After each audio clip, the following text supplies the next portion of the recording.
ਇਹਦੇ ਇੱਥੇ ਆ ਕੇ ਇੱਕ ਗੱਲ ਹੋਰ ਇਸ ਸੰਦਰਭ ਦੇ ਵਿੱਚ ਕਰਨੀ ਬਣਦੀ ਆ ਕਿ ਕਿਉਂ ਪੰਜਾਬ ਦਾ ਸੂਬਾ ਆ 117 ਐਮਐਲਏਜ਼ ਦੀ ਇੱਕ ਵਿਧਾਨ ਸਭਾ ਆ, ਚੁਣੇ ਹੋਏ ਵਿਧਾਇਕਾਂ ਦੇ ਮੁਖੀ ਤੁਸੀਂ ਹੋ, ਪ੍ਰੋਪਰ ਗੁੱਡ ਮੈਜੋਰਟੀ ਜਿਹੜੀ ਤੁਹਾਡੇ ਕੋਲ ਹੈਗੀ ਆ, ਫੇਰ ਵੀ ਕਿਉਂ ਤੁਹਾਨੂੰ ਹਰ ਕੰਮ ਲਈ ਜਿਹੜਾ ਆ ਉਹ ਦਿੱਲੀ ਜਾਣਾ ਪੈਂਦਾ।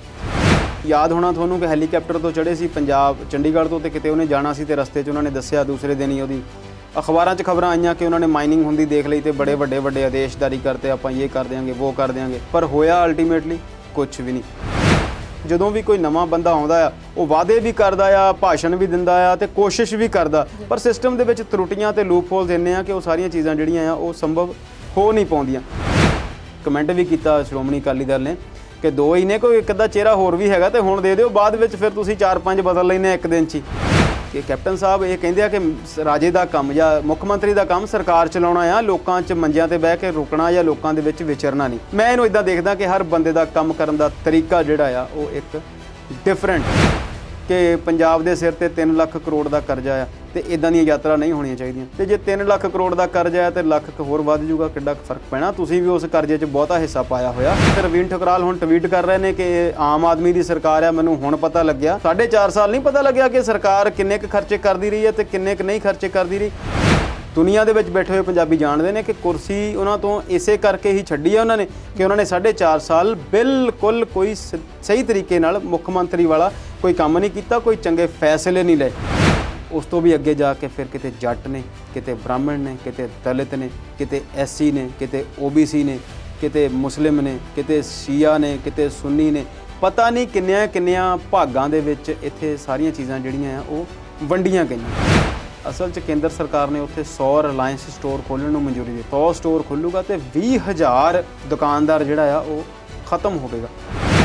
ਸਵਾਮੀ ਰਾਮਦੇਵ ਤੇ ਬਾਲ ਕ੍ਰਿਸ਼ਨ ਦੇ ਜਿਹੜੇ ਗੁਰੂ ਸੀ ਉਹ ਵੀ ਆਖਰੀ ਵਾਰ ਹਰਿਦੁਆਰ ਤੋਂ ਰਿਕਸ਼ਾ 'ਚ ਗਏ ਸੀ ਅਖਾੜੇ ਤੋਂ, ਤੇ ਉਹਨਾਂ ਦੀ ਰਿਪੋਰਟ ਵੀ ਲਿਖਾਈ ਗਈ ਸੀ ਗੁੰਮਸ਼ੁਦਾ ਨੇ, ਪਰ ਉਹ ਲੱਭੇ ਨਹੀਂ। 2-3 ਸਾਲ ਪਹਿਲਾਂ ਆਸਟ੍ਰੇਲੀਆ ਦੇ ਵਿੱਚ ਇੱਕ ਭਾਰਤੀ ਸੰਤ ਦੀ ਖਬਰ ਆਈ ਸੀ ਕਿ ਉੱਥੇ ਉਹਦੇ ਤੇ ਕੋਈ ਪੁਲਿਸ ਨੇ ਕੇਸ ਕੀਤਾ ਸੀ ਜਾਂ ਪੁਲਿਸ ਨੇ ਉਹਨਾਂ ਨੂੰ ਫੜ ਲਿਆ ਸੀਗਾ। ਉਹ ਮਾਮਲਾ ਉੱਥੇ ਦੀ ਕਿਸੇ ਔਰਤ ਨੂੰ ਛੇੜਛਾੜ ਤੇ ਚਿੱਟੇ ਤੋਂ ਕਾਲਾ ਕਰਨਾ ਤੇ ਕਾਲੇ ਤੋਂ ਚਿੱਟਾ ਕਰਨਾ, ਜਿਹੜੀ ਮਨੀ ਲਾਂਡਰਿੰਗ ਆ ਜਾਂ ਹੋਰ ਬਹੁਤ ਸਾਰੀਆਂ ਚੀਜ਼ਾਂ ਆ, ਉਹ ਇਹਨਾਂ ਧਾਰਮਿਕ ਚੀਜ਼ਾਂ ਦੀ ਆੜ ਦੇ ਵਿੱਚ, ਇਹਨਾਂ ਚੀਜ਼ਾਂ ਦੇ ਪਿੱਛੇ ਅੰਡਰ ਕਵਰ ਬਹੁਤ ਸਾਰੇ ਕੰਮ ਜਿਹੜੇ ਆ ਹੋਰ ਵੀ ਹੁੰਦੇ ਨੇ।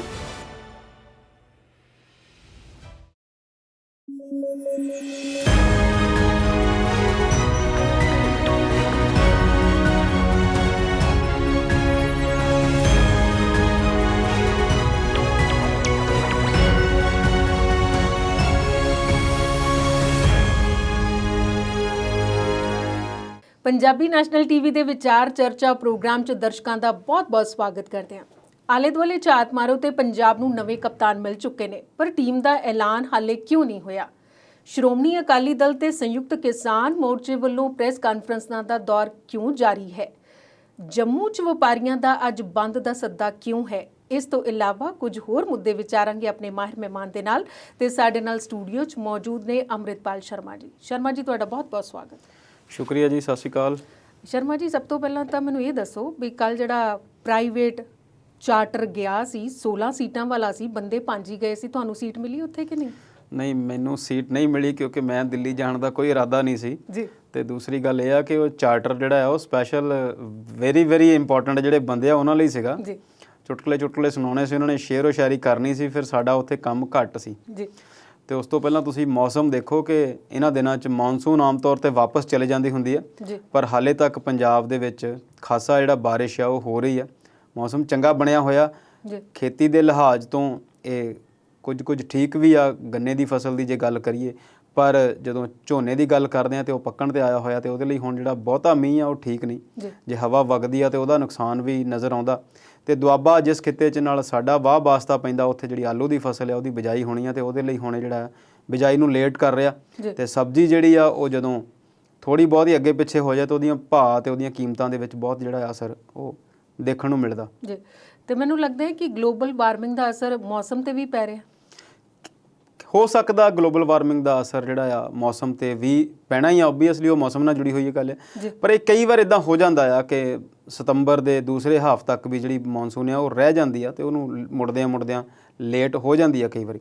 ਅਗਸਤ 'ਚ ਜਿੱਦਾਂ ਲੱਗਦਾ ਸੀਗਾ ਕਿ ਬਾਰਿਸ਼ ਘੱਟ ਹੋਈ ਆ, ਤੇ ਇਦਾਂ ਹੀ ਹੁਣ ਅੰਕੜੇ ਜਿਹੜੇ ਨੇ ਉਹ ਵੱਖ-ਵੱਖ ਤਰੀਕਿਆਂ ਤੋਂ ਵੱਖ-ਵੱਖ ਆਰਗੇਨਾਈਜੇਸ਼ਨ ਤੋਂ ਜਾਰੀ ਜਿਹੜੇ ਹੋਏ ਉਹਦੇ ਨਾਲ ਦੱਸਿਆ ਜਾਂਦਾ ਕਿ ਸਤੰਬਰ ਦੇ ਵਿੱਚ ਜਿਹੜਾ ਮੀਂਹ ਆ ਉਹ ਜਿੰਨਾ ਕੁ ਅਗਸਤ 'ਚ ਘੱਟ ਪਿਆ ਸੀ ਉਨਾ ਕੁ ਵੱਧ ਪੈ ਗਿਆ ਤੇ ਹਾਲੇ ਹੋਰ 1-2 ਦਿਨਾਂ ਦੇ ਵਿੱਚ ਜਾਂ ਆਉਣ ਵਾਲੇ ਹਫ਼ਤੇ ਦੇ ਵਿੱਚ ਹੋਰ ਬਾਰਿਸ਼ ਦੀ ਸੰਭਾਵਨਾ ਹੈ ਜੀ। ਤੇ ਆਪਾਂ ਮੌਸਮ ਦੀ ਗੱਲ ਕਰ ਲਈ, ਬਸ ਮੈਂ ਹੀ ਕਹਿਣਾ ਸੀ ਕਿ ਦਿੱਲੀ ਵਿੱਚ ਵੀ 121 ਸਾਲਾਂ ਦਾ ਪੁਰਾਣਾ ਰਿਕਾਰਡ ਇਸ ਬਰਸਾਤ ਨੇ ਤੋੜ ਦਿੱਤਾ ਹੈ ਜੀ ਤੇ ਉੱਥੇ ਵੀ ਬਾਰਿਸ਼ ਦਾ ਅਲਰਟ ਅਗਲੇ 2 ਦਿਨਾਂ ਤੱਕ ਹੈ। ਮੌਸਮ ਦੀ ਗੱਲ ਅਸੀਂ ਕਰ ਲਈ, ਜਿੱਦਾਂ ਤੁਸੀਂ ਚਾਰਟਰ ਦੀ ਗੱਲ ਕੀਤੀ ਸੀ ਕਿ ਸਾਰੇ ਪਾਸੇ ਧਿਆਨ ਮਾਰੋ ਤੇ ਕਪਤਾਨ ਜਿਹੜੇ ਆ ਉਹ ਨਜ਼ਰ ਆ ਰਹੇ ਆ ਤੇ ਟੀਮ ਹਲੇ ਨਜ਼ਰ ਨਹੀਂ ਆ ਰਹੀ। ਹਲੇ ਕਪਤਾਨ ਵੀ ਬੱਦਲਾਂ ਵਾਂਗੂ ਪੰਜਾਬ ਦਾ ਜਾਇਜ਼ਾ ਲੈ ਰਹੇ ਆ। ਚੰਡੀਗੜ੍ਹ ਸੀ, ਫਿਰ ਦਿੱਲੀ ਚਲੇ ਗਏ, ਫਿਰ ਵਾਪਸ ਅੰਮ੍ਰਿਤਸਰ ਆ ਗਏ, ਫਿਰ ਹੁਣ ਥੋੜੀ ਦੇਰ ਪਹਿਲਾਂ ਜਲੰਧਰ ਸੀ। ਪ੍ਰੋਗਰਾਮ ਰਿਕਾਰਡ ਕਰਦੇ ਕਰਦੇ ਉਹ ਖਟਕੜ ਕਲਾਂ ਹੋ ਕੇ ਮੇਰੇ ਖਿਆਲ ਫਿਰ ਇੱਕ ਦੇ ਦੌਰੇ ਲਾ ਕੇ ਸ਼ਾਮ ਤੱਕ ਚੰਡੀਗੜ੍ਹ ਪਹੁੰਚ ਜਾਣਗੇ। ਕਾਫਲਾ ਤੇਜ਼ ਆ ਤੇ ਜਿਹੜੀ ਟੀਮ ਬਣਾਉਣ ਦੀ ਗੱਲ ਆ, ਦੇਖੋ ਇੱਕ ਮਹੱਤਵਪੂਰਨ ਕੰਮ ਆ, ਇੰਪੋਰਟੈਂਟ ਆ। ਤੇ ਕਿਉਂ ਜੋ ਉਹਨਾਂ ਨੇ ਇਸ ਗੱਲ ਦਾ ਕਿਆਸ ਰਾਈ ਨਹੀਂ ਲਾਈ ਸੀ ਕਿ ਮੈਂ CM ਬਣਨਾ ਆ। ਬਣਨ ਤੋਂ ਬਾਅਦ ਵੀ ਖੈਰ ਹੁਣ ਤਾਂ 2 ਦਿਨ ਲੰਘ ਗਏ ਨੇ, ਪਰ ਫਿਰ ਵੀ ਕਿਉਂਕਿ ਰੱਦੋ ਬਦਲ ਜਿਹੜੀ ਆ ਉਹ ਇੱਕ ਥੋੜ੍ਹਾ ਜਿਹਾ ਧਿਆਨ ਮੰਗਦੀ ਆ ਤੇ ਹਾਲੇ ਤਾਂ ਉਹ ਘੁੰਮਦੇ ਫਿਰਦੇ ਆ। ਦਿੱਲੀ ਜਾਣ ਦਾ ਮਕਸਦ ਇਹੀ ਸੀ ਕਿ ਉੱਥੇ ਜਾ ਕੇ ਹਾਈ ਕਮਾਂਡ ਦੇ ਨਾਲ ਇਸ ਮਸਲੇ 'ਚ ਵਿਚਾਰ ਵਟਾਂਦਰਾ ਕੀਤਾ ਜਾਵੇ। ਇੱਥੇ ਆ ਕੇ ਇੱਕ ਗੱਲ ਹੋਰ ਇਸ ਸੰਦਰਭ ਦੇ ਵਿੱਚ ਕਰਨੀ ਬਣਦੀ ਆ ਕਿ ਕਿਉਂ ਪੰਜਾਬ ਦਾ ਸੂਬਾ ਆ, 117 MLAs ਦੀ ਇੱਕ ਵਿਧਾਨ ਸਭਾ ਆ, ਚੁਣੇ ਹੋਏ ਵਿਧਾਇਕਾਂ ਦੇ ਮੁਖੀ ਤੁਸੀਂ ਹੋ, ਪ੍ਰੋਪਰ ਗੁੱਡ ਮੈਜੋਰਟੀ ਜਿਹੜੀ ਤੁਹਾਡੇ ਕੋਲੇ ਹੈਗੀ ਆ। ਜਦੋਂ ਮੈਜੋਰਟੀ ਦੇ ਨੰਬਰਸ ਦੀ ਗੱਲ ਕਰੀਏ, ਤੁਹਾਨੂੰ ਕਿਸੇ ਭਾਈਵਾਲ ਦੀ ਲੋੜ ਨਹੀਂ, ਨਾ ਤੁਸੀਂ ਕੋਈ ਆਜ਼ਾਦ ਰਲਾਇਆ ਹੋਇਆ, ਭਾਵੇਂ ਤੁਸੀਂ 4 ਬੰਦੇ ਆਮ ਆਦਮੀ ਪਾਰਟੀ ਦੇ MLA ਰਲਾਏ ਹੋਏ ਨੇ, ਪਰ ਉਹ ਚਾਹੇ ਤੁਸੀਂ ਉਹਨਾਂ ਨੂੰ ਰੱਖੋ ਨਾ ਰੱਖੋ, ਉਹਨਾਂ ਦੀ ਸੁੱਧ ਤੁਸੀਂ ਨਾ ਵੀ ਲਓ ਕਿਸੇ ਸਲਾਹ ਦੇ ਵਿੱਚ ਤੇ ਮੈਟਰ ਨਹੀਂ ਕਰਦਾ। ਫਿਰ ਵੀ ਕਿਉਂ ਤੁਹਾਨੂੰ ਹਰ ਕੰਮ ਲਈ ਜਿਹੜਾ ਆ ਉਹ ਦਿੱਲੀ ਜਾਣਾ ਪੈਂਦਾ? ਜੇ ਅਸੀਂ ਬੀਤੀਆਂ ਇਲੈਕਸ਼ਨਸ ਦੀ ਗੱਲ ਕਰੀਏ ਜਾਂ ਉਸ ਤੋਂ ਪਿਛਲੀਆਂ ਦੀ ਗੱਲ ਕਰੀਏ ਤੇ ਹਰ ਵਾਰ ਜਿਹੜੀ ਟਿਕਟਾਂ ਵਾਲੀ ਲਿਸਟ ਆ ਉਹ ਦਿੱਲੀ ਤੋਂ ਆਉਂਦੀ ਆ। ਜਿੱਦਾਂ ਅਸੀਂ ਅਕਾਲੀ ਦਲ ਦੀ ਗੱਲ ਕਰਦੇ ਹਾਂ, ਵੀ ਇੱਥੇ ਜਿਹੜੀ ਪਾਰਲੀਮੈਂਟਰੀ ਅਫੇਅਰ ਕਮੇਟੀ ਆ ਜਾਂ ਕੋਈ ਜਿਹੜੀ ਸੰਸਦੀ ਕਮੇਟੀ ਆ ਉਹਨਾਂ ਦੀ ਕੋਈ ਵਕਤ ਨਹੀਂ। ਸਰਵਾ ਜਿਹੜਾ ਆ ਉਹ ਹੈੱਡ ਆਫ ਦੀ ਪਾਰਟੀ ਨੇ, ਚਾਹੇ ਉਹ SGPC ਦੀਆਂ ਚੋਣਾਂ ਹੁੰਦੀਆਂ ਨੇ, ਚਾਹੇ ਉਹ ਪੰਜਾਬ ਦੀਆਂ ਇਲੈਕਸ਼ਨਸ ਹੁੰਦੀਆਂ ਨੇ, ਤੇ ਉਹ ਲਗਭਗ ਕਿਹਾ ਜਾਂਦਾ ਕਿ ਜਿਹੜਾ ਪ੍ਰਧਾਨ ਆ, ਜਿਹਦਾ ਵੀ ਨਾਮ ਨਿਕਲਣਾ ਆ, ਜਿਹਨੂੰ ਵੀ ਟਿਕਟ ਦੇਣੀ ਆ, ਜਿਹਨੂੰ ਵੀ ਤੁਸੀਂ ਕਿਸੇ ਥਾਪਿਆ ਜਾਣਾ ਆ ਕਿਸੇ ਆਰਗੇਨਾਈਜੇਸ਼ਨ ਦੇ ਵਿੱਚ, ਉਹ ਜਿਹੜੀ ਆ ਉਹ ਸਾਹਿਬ ਦੀ ਜੇਬ ਦੇ ਵਿੱਚੋਂ ਪਰਚੀ ਨਿਕਲ ਆਉਂਦੀ ਆ। ਤੇ ਫਿਰ ਜਦੋਂ ਅਕਾਲੀ ਦਲ ਵਾਲੇ ਕਾਂਗਰਸ ਨੂੰ ਕਹਿੰਦੇ ਨੇ ਕਿ ਤੁਸੀਂ ਹਾਈ ਕਮਾਂਡ ਵੱਲ ਦੌੜਦੇ ਆ, ਫਿਰ ਉਹ ਇੱਕ ਦਾਰਸ਼ਨਿਕ ਦੀ ਗੱਲ ਯਾਦ ਆਉਂਦੀ ਆ ਕਿ ਸੱਤਾ ਦੀ ਜਿਹੜੀ ਫਾਰਮੇਸ਼ਨ ਆ ਉਹ ਕੋਈ ਵੀ ਹੋਵੇ, ਚਾਹੇ ਲੋਕਤੰਤਰ ਹੋਵੇ, ਚਾਹੇ ਪ੍ਰੈਜ਼ੀਡੈਂਸ਼ੀਅਲ ਫਾਰਮ ਆਫ ਗਵਰਨਮੈਂਟ ਹੋਵੇ, ਤੇ ਚਾਹੇ ਰਾਜਸ਼ਾਹੀ ਹੋਵੇ, ਫੈਸਲੇ ਲੈਣ ਦਾ ਅਧਿਕਾਰ ਜਿਹੜਾ ਆ ਉਹ ਇੱਕ ਬੰਦੇ ਕੋਲ ਹੀ ਹੁੰਦਾ। ਇੱਥੇ ਵੀ ਉਹੀ ਫਿਰ ਗਾਂਧੀ ਫੈਮਿਲੀ ਆ, ਪੰਜਾਬ 'ਚ ਆ ਕੇ ਫਿਰ ਬਾਦਲ ਫੈਮਿਲੀ ਆ, ਤੇ ਜਦੋਂ ਅਸੀਂ ਸੈਂਟਰ ਦੀ ਗੱਲ ਕਰਦੇ ਹਾਂ ਤੇ ਉੱਥੇ ਮੋਦੀ ਜੀ ਤੇ ਸ਼ਾਹ ਜੀ ਦਾ ਨਾਮ ਆ ਜਾਂਦਾ। ਸੋ ਕੁੱਲ ਮਿਲਾ ਕੇ ਜਿਹੜੇ ਸਾਰੇ ਹੀ ਮੁਲਕ ਦਾ ਤਾਣਾ ਬਾਣਾ ਜਿਹੜਾ ਇੱਕੋ ਜਿਹਾ ਹੀ ਆ। ਜੇ ਅਸੀਂ ਬਹੁਤ ਨਵੀਂ ਪਾਰਟੀ ਦੀ, ਆਮ ਆਦਮੀ ਪਾਰਟੀ ਦੀ ਵੀ ਗੱਲ ਕਰੀਏ, ਤੇ ਉੱਥੇ ਵੀ ਜਿਹੜੀ ਗੱਲ ਆ ਉਹ ਸਿਰਫ ਔਰ ਸਿਰਫ ਫਿਰ ਸਾਬਕਾ ਅਫਸਰ ਤੇ ਹੁਣ ਦਿੱਲੀ ਦੇ ਮੁੱਖ ਮੰਤਰੀ ਜਿਹੜੇ ਕੇਜਰੀਵਾਲ ਆ ਉੱਥੇ ਹੀ ਜਾ ਕੇ ਅਟਕ ਜਾਂਦੀ ਆ। ਤੇ ਨਵੀਂ ਕੈਬਨਿਟ ਦੇ ਵਿੱਚ ਕਾਫੀ ਚੀਜ਼ਾਂ ਆ ਰਹੀਆਂ ਸਾਹਮਣੇ ਨਿਕਲ ਕੇ ਹੌਲੀ ਬੜੇ ਚੈਨਲ ਜਿਹੜੇ ਨੇ, ਪੱਤਰਕਾਰ ਬੜਾ ਰੌਲਾ ਪਾ ਕੇ ਦੱਸਦੇ ਨੇ ਕਿ ਇਹਨੂੰ ਕੁਰਸੀ ਮਿਲ ਜਾਣੀ ਆ ਤੇ ਇਹਨੂੰ ਨਹੀਂ ਮਿਲ ਜਾਣੀ। ਬਹੁਤ ਲੋਕ ਆਪਣੇ ਜੋੜ ਤੋੜ ਲਾ ਰਹੇ ਨੇ, ਪਰ ਮੋਟੇ ਤੌਰ ਤੇ ਦੇਖਿਆ ਜਾਵੇਗਾ ਤੇ ਉਹ 4-5 ਚਿਹਰੇ ਜਿਹੜੇ ਆ ਉਹਦੇ ਚੋਂ ਬਾਹਰ ਹੋਣਗੇ, ਜਿਹੜੇ ਇੱਕ ਤੇ ਪਿਛਲੇ ਮੁੱਖ ਮੰਤਰੀ ਸਾਹਿਬ ਦੇ ਬਹੁਤ ਨੇੜੇ ਸੀ, ਜਾਂ ਫਿਰ ਕੋਈ ਇੱਕ ਅੱਧਾ ਇਹੋ ਜਿਹਾ ਵੀ ਹੋਵੇਗਾ ਜਿਹਦੇ ਤੇ ਬਲੀ ਦਾ ਬੱਕਰਾ ਜਿਹਨੂੰ ਬਣਾਇਆ ਜਾਵੇ, ਜਿਹਦੇ ਤੇ ਕੁਝ ਦੋਸ਼ ਲੱਗੇ ਹੋਣਗੇ, ਤਾਂ ਜੋ ਜਿਹੜੀ ਨਵੀਂ ਸਰਕਾਰ ਆ ਜਾਂ ਨਵੀਂ ਕੈਬਨਿਟ ਆ ਉਹ ਇਹ ਦਿਖਾਉਣ ਦਾ ਯਤਨ ਕਰੇ ਕਿ ਅਸੀਂ ਜਿਹੜੀ ਆ ਕਰਪਸ਼ਨ ਦੇ ਮਾਮਲੇ 'ਚ ਜਾਂ ਢਿੱਲ ਮੱਠ ਦੇ ਮਾਮਲੇ 'ਚ ਜਾਂ ਨਾਨ ਪਰਫਾਰਮੈਂਸ ਦੇ ਮਾਮਲੇ ਦੇ ਵਿੱਚ ਜ਼ੀਰੋ ਟੋਲਰੈਂਸ ਰੱਖਦੇ ਹਾਂ। ਜੀ ਅੰਮ੍ਰਿਤਪਾਲ ਸ਼ਰਮਾ ਜੀ, ਚਲੋ ਟੀਮ ਤਾਂ ਬਣਨ ਨੂੰ ਟਾਈਮ ਲੱਗਣਾ, ਨਹੀਂ ਬਹੁਤਾ ਟਾਈਮ ਨਹੀਂ ਲੱਗਣਾ। ਨਹੀਂ, ਵੈਸੇ ਮੈਨੂੰ ਤਾਂ ਲੱਗਦਾ ਕਿ 2-3 ਦਿਨ ਤਾਂ ਲਾ ਦੇਣਗੇ ਆਰਾਮ ਨਾਲ, ਕਿਉਂਕਿ ਕਿਸੇ ਨੇ ਕਹਿਣਾ ਕਿ ਮੇਰੀ ਕੁਰਸੀ ਦੇ ਦਿਓ, ਉਤੋਂ ਹਾਈ ਕਮਾਂਡ ਦਾ ਹੁਕਮ ਆਣਾ ਇਹਨੂੰ ਨਹੀਂ ਦੇਣੀ ਉਹਨੂੰ ਦੇਣੀ, ਇੱਦਾਂ ਦਾ ਕੋਈ ਸਿਲਸਿਲਾ ਹੋ ਸਕਦਾ। ਬਾਕੀ ਸਮੇਂ ਦਾ ਪਤਾ ਨਹੀਂ, ਆਉਣ ਨੂੰ ਭਾਵੇਂ ਥੋੜ੍ਹੀ ਦੇਰ ਤੱਕ ਆ ਜਾਏ, ਪਰ ਟੀਮ ਤਾਂ ਨਹੀਂ ਬਣੀ। ਪਰ ਅਫਸਰਾਂ ਦੇ ਤਬਾਦਲੇ ਇੰਨੀ ਜਲਦੀ ਹੋ ਗਏ ਨੇ, ਤੇ ਅਫਸਰਾਂ ਦੇ ਤਬਾਦਲਿਆਂ ਦੀ ਗੱਲ ਕਰੀਏ ਤਾਂ DGP ਦਾ ਅਹੁਦਾ ਤੇ ਚੀਫ ਸੈਕਟਰੀ ਦਾ ਅਹੁਦਾ, ਉਹਨਾਂ ਬਾਰੇ ਕੋਈ ਐਲਾਨ ਨਹੀਂ। ਦੇਖੋ, ਸਭ ਤੋਂ ਮਹੱਤਵਪੂਰਨ ਜਦੋਂ ਸਟੇਟ ਦੀ ਗਵਰਨਮੈਂਟ ਦੀ ਗੱਲ ਕਰੀਏ ਤੇ ਦੋਨੇ ਅਹੁਦੇ ਨੇ, ਮੁੱਖ ਸਕੱਤਰ ਤੇ ਚੀਫ ਆਫ ਪੁਲਿਸ, ਜਿਹੜਾ DGP ਜਿਹਨੂੰ ਅਸੀਂ ਕਹਿੰਦੇ ਹਾਂ, DG ਵੀ ਕਹਿ ਦਿੰਦੇ ਹਾਂ। ਤੇ ਇਹਨਾਂ ਨੂੰ ਜਦੋਂ ਵੀ ਕੋਈ ਮੁੱਖ ਮੰਤਰੀ ਨੇ ਬਣਨਾ ਆ ਤੇ ਇਹਨਾਂ ਦੀ ਜਿਹੜੀ ਬਦਲੀ ਆ ਉਹ ਲਗਭਗ ਜਿਹੜੀ ਆ ਤੈਅ ਮੰਨੀ ਜਾਂਦੀ ਆ। ਕੁਝ ਕੇਸਿਸ ਦੇ ਵਿੱਚ ਕੁਝ ਦਿਨ ਨਿਕਲ ਜਾਂਦੇ ਨੇ, ਪਰ ਆਮ ਤੌਰ ਤੇ ਜਿਹੜੀ ਬਦਲੀ ਆ ਉਹ ਹੋ ਹੀ ਜਾਣੀ ਹੁੰਦੀ ਆ। ਪਿਛਲੇ ਮੁੱਖ ਮੰਤਰੀ ਦੀ ਜਦੋਂ ਅਸੀਂ ਗੱਲ ਕਰਦੇ ਹਾਂ ਤੇ ਇਹਨਾਂ ਨੇ ਹਾਲੇ ਆਪਣੀ ਪਰਫਾਰਮੈਂਸ ਹਾਲਾਂਕਿ ਦਿਖਾਉਣੀ ਆ, ਪਰ ਇੱਕ ਗੱਲ ਅਸੀਂ ਆਮ 4-4.5 ਸਾਲ ਤੋਂ ਸੁਣਦੇ ਆ ਰਹੇ ਹਾਂ, ਦੇਖਦੇ ਆ ਰਹੇ ਹਾਂ, ਪੜ੍ਹਦੇ ਆ ਰਹੇ ਹਾਂ ਵੀ ਸਰਕਾਰ ਜਿਹੜੀ ਆ ਉਹ ਅਫਸਰਸ਼ਾਹੀ ਹੀ ਚਲਾਉਂਦੀ ਸੀ ਤੇ ਮੁੱਖ ਮੰਤਰੀ ਸਾਹਿਬ ਬਿਲਕੁਲ ਲੇਅਰ ਮੂਡ ਦੇ ਵਿੱਚ ਸੀਗੇ। ਉਹ ਇਨਐਕਟਿਵ ਸੀ, ਬਹੁਤੀ ਐਕਟੀਵੇਸ਼ਨ ਉਹਨਾਂ ਨੇ ਦਿਖਾਈ ਨਹੀਂ ਕਿਸੇ ਵੀ ਫੈਸਲੇ ਨੂੰ ਲੈ ਕੇ, ਕਿਉਂਕਿ ਨਹੀਂ ਤਾਂ ਅਸੀਂ ਇੱਕ ਵਾਰ ਯਾਦ ਹੋਣਾ ਤੁਹਾਨੂੰ ਕਿ ਹੈਲੀਕਾਪਟਰ ਤੋਂ ਚੜ੍ਹੇ ਸੀ ਪੰਜਾਬ ਚੰਡੀਗੜ੍ਹ ਤੋਂ, ਤੇ ਕਿਤੇ ਉਹਨੇ ਜਾਣਾ ਸੀ ਤੇ ਰਸਤੇ 'ਚ ਉਹਨਾਂ ਨੇ ਦੱਸਿਆ ਦੂਸਰੇ ਦਿਨ ਹੀ ਉਹਦੀ ਅਖਬਾਰਾਂ 'ਚ ਖਬਰਾਂ ਆਈਆਂ ਕਿ ਉਹਨਾਂ ਨੇ ਮਾਈਨਿੰਗ ਹੁੰਦੀ ਦੇਖ ਲਈ ਤੇ ਬੜੇ ਵੱਡੇ ਆਦੇਸ਼ ਜਾਰੀ ਕਰਤੇ, ਆਪਾਂ ਇਹ ਕਰ ਦਿਆਂਗੇ ਉਹ ਕਰ ਦਿਆਂਗੇ, ਪਰ ਹੋਇਆ ਅਲਟੀਮੇਟਲੀ ਕੁਛ ਵੀ ਨਹੀਂ। ਤੇ ਫਿਰ ਬਹੁਤ ਸਾਰੇ ਮਾਮਲਿਆਂ ਦੇ ਵਿੱਚ ਬਹੁਤ ਵੱਡੇ ਵਾਅਦੇ ਕਰਦੇ ਦੇਖੇ ਗਏ, ਰੌਲਾ ਪਾਉਂਦੇ ਦੇਖੇ ਗਏ, ਪਰ ਅਲਟੀਮੇਟਲੀ ਉਹਦੇ 'ਚੋਂ ਰਿਜ਼ਲਟ ਜਿਹੜਾ ਕੁਛ ਨਹੀਂ ਨਿਕਲਿਆ। ਸੋ ਜਦੋਂ ਨਵੇਂ ਜਿਹੜੀ ਸਰਕਾਰ ਬਣੀ ਆ ਇਹਨਾਂ ਦੇ ਉੱਤੇ ਦਬਾਅ ਵੀ ਜ਼ਿਆਦਾ ਆ, ਸਮਾਂ ਘੱਟ ਆ, ਅਗਲੀਆਂ ਇਲੈਕਸ਼ਨਸ ਇਹਨਾਂ ਦੇ ਸਿਰ ਤੇ ਆ। ਭਾਵੇਂ ਉਹ ਮੁੱਖ ਮੰਤਰੀ ਸਾਹਿਬ ਇਸ ਸਟੀਮ 'ਚੋਂ ਨਿਕਲ ਗਏ ਨੇ, ਭਾਂਡਾ ਭਾਵੇਂ ਉਹਨਾਂ ਸਿਰ ਭੱਜਿਆ, ਪਰ ਹੁਣ ਦਬਾਅ ਜਿਹੜਾ ਇਹਨਾਂ ਦੇ ਉੱਤੇ ਆ, ਇਹਨਾਂ ਨੇ ਕੰਮ ਕਰਕੇ ਦਿਖਾਉਣਾ ਆ। ਅਗਲੀਆਂ ਇਲੈਕਸ਼ਨ 'ਚ ਜਾਣਗੇ ਤੇ ਉਹ 3-4 ਮਹੀਨਿਆਂ ਦਾ, ਪਿਛਲੇ 4 ਸਾਲ ਦਾ ਵੀ ਇਹਨਾਂ ਤੇ ਆ, ਕਿਉਂਕਿ ਸਰਕਾਰ ਪਾਰਟੀ ਤਾਂ ਇਹੀ ਸੀ ਤੇ ਨਵੇਂ ਤਾਂ ਬੰਦੇ ਹੈ ਨਹੀਂ, ਹੈ ਤਾਂ ਮਿਨਿਸਟਰ ਹੀ ਸਾਰੇ। ਜੇ ਤੁਸੀਂ 2-4 ਮਿਨਿਸਟਰ ਕੱਢ ਦੋਗੇ ਵਿੱਚੋਂ 2-4 ਨਵੇਂ ਪਾ ਲਓਗੇ, ਪਰ ਉਹ ਸਾਰੇ ਦੇ ਸਾਰੇ ਜਵਾਬਦੇਹ ਨੇ। ਫਿਰ ਉਹ ਜਿਹੜੀ ਅਫਸਰਸ਼ਾਹੀ ਆ ਉਹਨੂੰ ਬਦਲਣਾ ਇੱਕ ਰੂਟੀਨ ਦੀ ਪ੍ਰਕਿਰਿਆ ਵੀ ਆ ਤੇ ਇੱਕ ਟਿਊਨਿੰਗ ਵੀ ਆ। ਤੁਹਾਨੂੰ ਯਾਦ ਹੋਣਾ ਜਦੋਂ ਮੋਦੀ ਸਾਹਿਬ PM ਆਏ ਸੀ ਤੇ ਉਹਨਾਂ ਨੇ ਦਿੱਲੀ ਤੋਂ ਕੋਈ ਅਫਸਰ ਜਿਹੜੇ ਆ ਨਾਲ ਰੱਖੇ ਸੀ, ਘੱਟ ਬਹੁਤ ਬਦਲੀਆਂ ਕੀਤੀਆਂ ਸੀ, ਪਰ ਜਿਹੜੀ ਬਿਲਕੁਲ ਨੇੜੇ ਦਾ ਜਿਹੜਾ ਇਨਰ ਸਰਕਲ ਆ ਉਹ ਸਾਰੇ ਦਾ ਸਾਰਾ ਫਿਰ ਗੁਜਰਾਤ ਤੋਂ ਆਇਆ ਸੀ। ਹੁਣ ਤਾਂ ਉਹ ਆਫਿਸਰ ਉਹਨਾਂ 'ਚੋਂ ਵੀ ਬਦਲ ਗਿਆ, ਕਿਉਂਕਿ ਹੁਣ ਦੂਸਰੀ ਟਰਮ ਆ ਗਈ, ਕੁਝ ਨੇ ਰਿਟਾਇਰਮੈਂਟ ਲੈ ਲਈ, ਕੁਝ ਨੇ ਉਹ ਜਿਹੜਾ ਪ੍ਰੈਸ਼ਰ ਸੀਗਾ PMO ਆਫਿਸ ਦਾ ਉਹ ਨਹੀਂ ਚੱਲਿਆ, ਕਿਉਂਕਿ ਪਹਿਲਾਂ ਉਹ ਗੁਜਰਾਤ ਕੇਡਰ 'ਚ ਸੀ ਜਾਂ ਇੱਕ ਸਟੇਟ ਦੀ ਗੱਲਬਾਤ ਸੀ। ਤੇ ਇੱਥੇ ਵੀ ਇੱਦਾਂ ਹੀ ਆ ਕਿ DGP ਦੇ ਵਿੱਚ ਵੀ ਨਾਮ ਜਿਹੜੇ ਆ ਕਾਫੀ ਅਫਸਰਾਂ ਦੇ ਆ ਰਹੇ ਨੇ। ਸਿਧਾਰਥ ਚੱਟੋਪਾਧਿਆਏ ਤੇ ਸਹੋਤਾ ਸਾਹਿਬ ਦਾ ਨਾਮ ਮੋਢਲੀ ਲਾਈਨ ਦੇ ਵਿੱਚ ਆ ਕਿ ਉਹਨਾਂ ਦੀ ਜਿਹੜੀ ਆ ਨਿਯੁਕਤੀ ਐਜ਼ ਏ DGP ਪੁਲਿਸ ਹੋ ਸਕਦੀ ਆ, ਕਿਉਂਕਿ ਪੁਲਿਸ ਨੂੰ ਲੈ ਕੇ, ਲਾਅ ਐਂਡ ਆਰਡਰ ਨੂੰ ਲੈ ਕੇ, ਸਿਕਿਉਰਿਟੀ ਨੂੰ ਲੈ ਕੇ, ਬਾਰਡਰ ਸਟੇਟ ਹੋਣ ਨੂੰ ਲੈ ਕੇ, ਡਰੱਗਸ ਨੂੰ ਲੈ ਕੇ, ਟਿਫਨ ਬੰਬ ਨੂੰ ਲੈ ਕੇ, ਬਹੁਤ ਸਾਰੀਆਂ ਚੀਜ਼ਾਂ ਜਿਹੜੀਆਂ ਆ ਉਹ ਹਵਾ ਦੇ ਵਿੱਚ, ਹਵਾ ਨੂੰ ਬਹੁਤ ਗੰਧਲਾ ਕਰ ਗਈਆਂ। ਤੇ ਜੇ ਇੱਕ ਚੰਗਾ ਪੁਲਿਸ ਪ੍ਰਸ਼ਾਸਕ ਲਾਇਆ ਜਾਂਦਾ, SSPs ਨੂੰ ਫਿਰ ਉਹ ਚੰਗੇ ਨਿਰਦੇਸ਼ ਸਹੀ ਤਰੀਕੇ ਨਾਲ ਦਿੱਤੇ ਜਾਂਦੇ ਨੇ, ਭਾਵੇਂ ਕਿ ਬਹੁਤ ਜ਼ਿਆਦਾ ਚੰਗੇ ਦੀ ਉਮੀਦ ਕਰਨ ਦੀ ਜਿਹੜੀ ਹੈਗੀ ਆ ਆਸ ਉਹ ਫਜ਼ੂਲ ਆ, ਕਿਉਂਕਿ ਅਸੀਂ ਦੇਖਦੇ ਆਏ ਹਾਂ ਕਿ ਜਦੋਂ ਵੀ ਕੋਈ ਨਵਾਂ ਬੰਦਾ ਆਉਂਦਾ ਆ ਉਹ ਵਾਅਦੇ ਵੀ ਕਰਦਾ ਆ, ਭਾਸ਼ਣ ਵੀ ਦਿੰਦਾ ਆ ਤੇ ਕੋਸ਼ਿਸ਼ ਵੀ ਕਰਦਾ, ਪਰ ਸਿਸਟਮ ਦੇ ਵਿੱਚ ਤਰੁੱਟੀਆਂ ਤੇ ਲੂਪ ਹੋਲਸ ਇੰਨੇ ਆ ਕਿ ਉਹ ਸਾਰੀਆਂ ਚੀਜ਼ਾਂ ਜਿਹੜੀਆਂ ਆ ਉਹ ਸੰਭਵ ਹੋ ਨਹੀਂ ਪਾਉਂਦੀਆਂ। ਪਰ ਫਿਰ ਵੀ ਕੁਝ ਜਿਹੜੀਆਂ ਬਦਲੀਆਂ ਆ ਉਹ ਰੂਟੀਨ ਦੀਆਂ ਨੇ। ਕਮਿਸ਼ਨਰੇਟ ਜਿਹੜੇ ਨੇ, ਜਲੰਧਰ ਕਮਿਸ਼ਨਰ ਆਫਿਸ ਆ, ਅੰਮ੍ਰਿਤਸਰ ਕਮਿਸ਼ਨਰ ਆ, ਲੁਧਿਆਣਾ ਕਮਿਸ਼ਨਰ ਆਫ ਪੁਲਿਸ ਆ। ਕਿਸੇ ਜ਼ਮਾਨੇ 'ਚ ਸਿਰਫ ਜ਼ਿਲ੍ਹੇ ਹੁੰਦੇ ਸੀ, SSP ਸੀ, ਪਰ ਹੁਣ ਕਮਿਸ਼ਨਰੇਟ ਸਿਸਟਮ ਨਾਲ ਉਹ ਜਿਹੜੇ ਸਾਰੇ ਆਫਿਸਰਸ ਨੇ ਆਪਸ 'ਚ ਇੰਟਰਚੇਂਜ ਕਰ ਦਿੱਤੇ ਗਏ ਨੇ। ਡਾਕਟਰ ਸੁਖਚੈਨ ਸਿੰਘ ਗਿੱਲ ਸੀ, ਨਿਹਾਲ ਸਿੰਘ ਸੀ ਤੇ ਨਾਲ ਇੱਕ ਹੋਰ ਆਫਿਸਰ ਸੀ, ਉਹਨਾਂ ਦੀ ਜਿਹੜੀ ਬਦਲੀ ਆ ਉਹ ਕਰ ਦਿੱਤੀ ਗਈ ਆ। ਰੂਟੀਨ ਦੇ ਵਿੱਚ ਕੁਝ ਹੋਰ ਸੈਕਟਰੀ IAS IPS PCS ਵੀ ਬਦਲੇ ਜਾਣਗੇ, ਪਰ ਮੁੱਖ ਤੌਰ ਤੇ ਉਹ ਜਿਹੜੇ 2 ਅਹੁਦੇ ਨੇ ਉਹਨਾਂ ਦਾ ਦੇਖਣਾ ਬਣੇਗਾ। ਉਸ ਤੋਂ ਬਾਅਦ ਫਿਰ ਉਹ ਜਿਹੜੀ ਟੀਮ ਆ ਉਹਦੇ 'ਚ ਕੌਣ ਆਉਂਦਾ ਆ, ਕੌਣ ਜਾਂਦਾ ਆ। ਅਰੋੜਾ ਸਾਹਿਬ ਰਹਿੰਦੇ ਆ, ਸੋਢੀ ਸਾਹਿਬ ਜਾਂਦੇ ਆ, ਰਾਣਾ ਸਾਹਿਬ ਆਉਂਦੇ ਆ, ਕੌਣ ਜਾਂਦਾ, ਕੌਣ ਆਉਂਦਾ, ਉਹ ਦੇਖਣ ਵਾਲੀ ਗੱਲ ਹੋਵੇਗੀ। ਉਹ ਸਾਰਾ ਕੁਝ ਜਦੋਂ ਹੋ ਸਕੇਗਾ ਫਿਰ ਹੀ ਗਵਰਨਮੈਂਟ ਜਿਹੜੀ ਆ ਉਹ ਐਕਟਿਵ ਮੋਡ 'ਚ ਆਵੇਗੀ, ਫਿਰ ਹੀ ਕੁਝ ਕੰਮ ਕੀਤੇ ਜਾਣ ਦੀ ਸੰਭਾਵਨਾ ਬਣੇਗੀ। ਹਾਲੇ ਤਾਂ ਸਿਰਫ ਜਿੱਦਾਂ ਤੁਸੀਂ ਕਿਹਾ ਕਿ ਕੈਪਟਨ ਘੁੰਮ ਕੇ ਹੀ ਦੇਖਦੇ ਨੇ, ਜਾਂ ਫਿਰ ਇੱਕ ਜਾਇਜ਼ਾ ਹੀ ਲੈ ਰਹੇ ਨੇ ਕਿ ਕੀ ਹੋਣਾ ਚਾਹੀਦਾ ਤੇ ਕਿੱਦਾਂ ਹੋਣਾ ਚਾਹੀਦਾ। ਅੰਮ੍ਰਿਤਪਾਲ ਸ਼ਰਮਾ ਜੀ, ਇਸੇ ਮੁੱਦੇ ਤੇ ਆਪਾਂ ਤੁਹਾਡੇ ਨਾਲ ਵਿਚਾਰ ਚਰਚਾ ਜਾਰੀ ਰੱਖਾਂਗੇ, ਪਰ ਇਸ ਬ੍ਰੇਕ ਤੋਂ ਬਾਅਦ।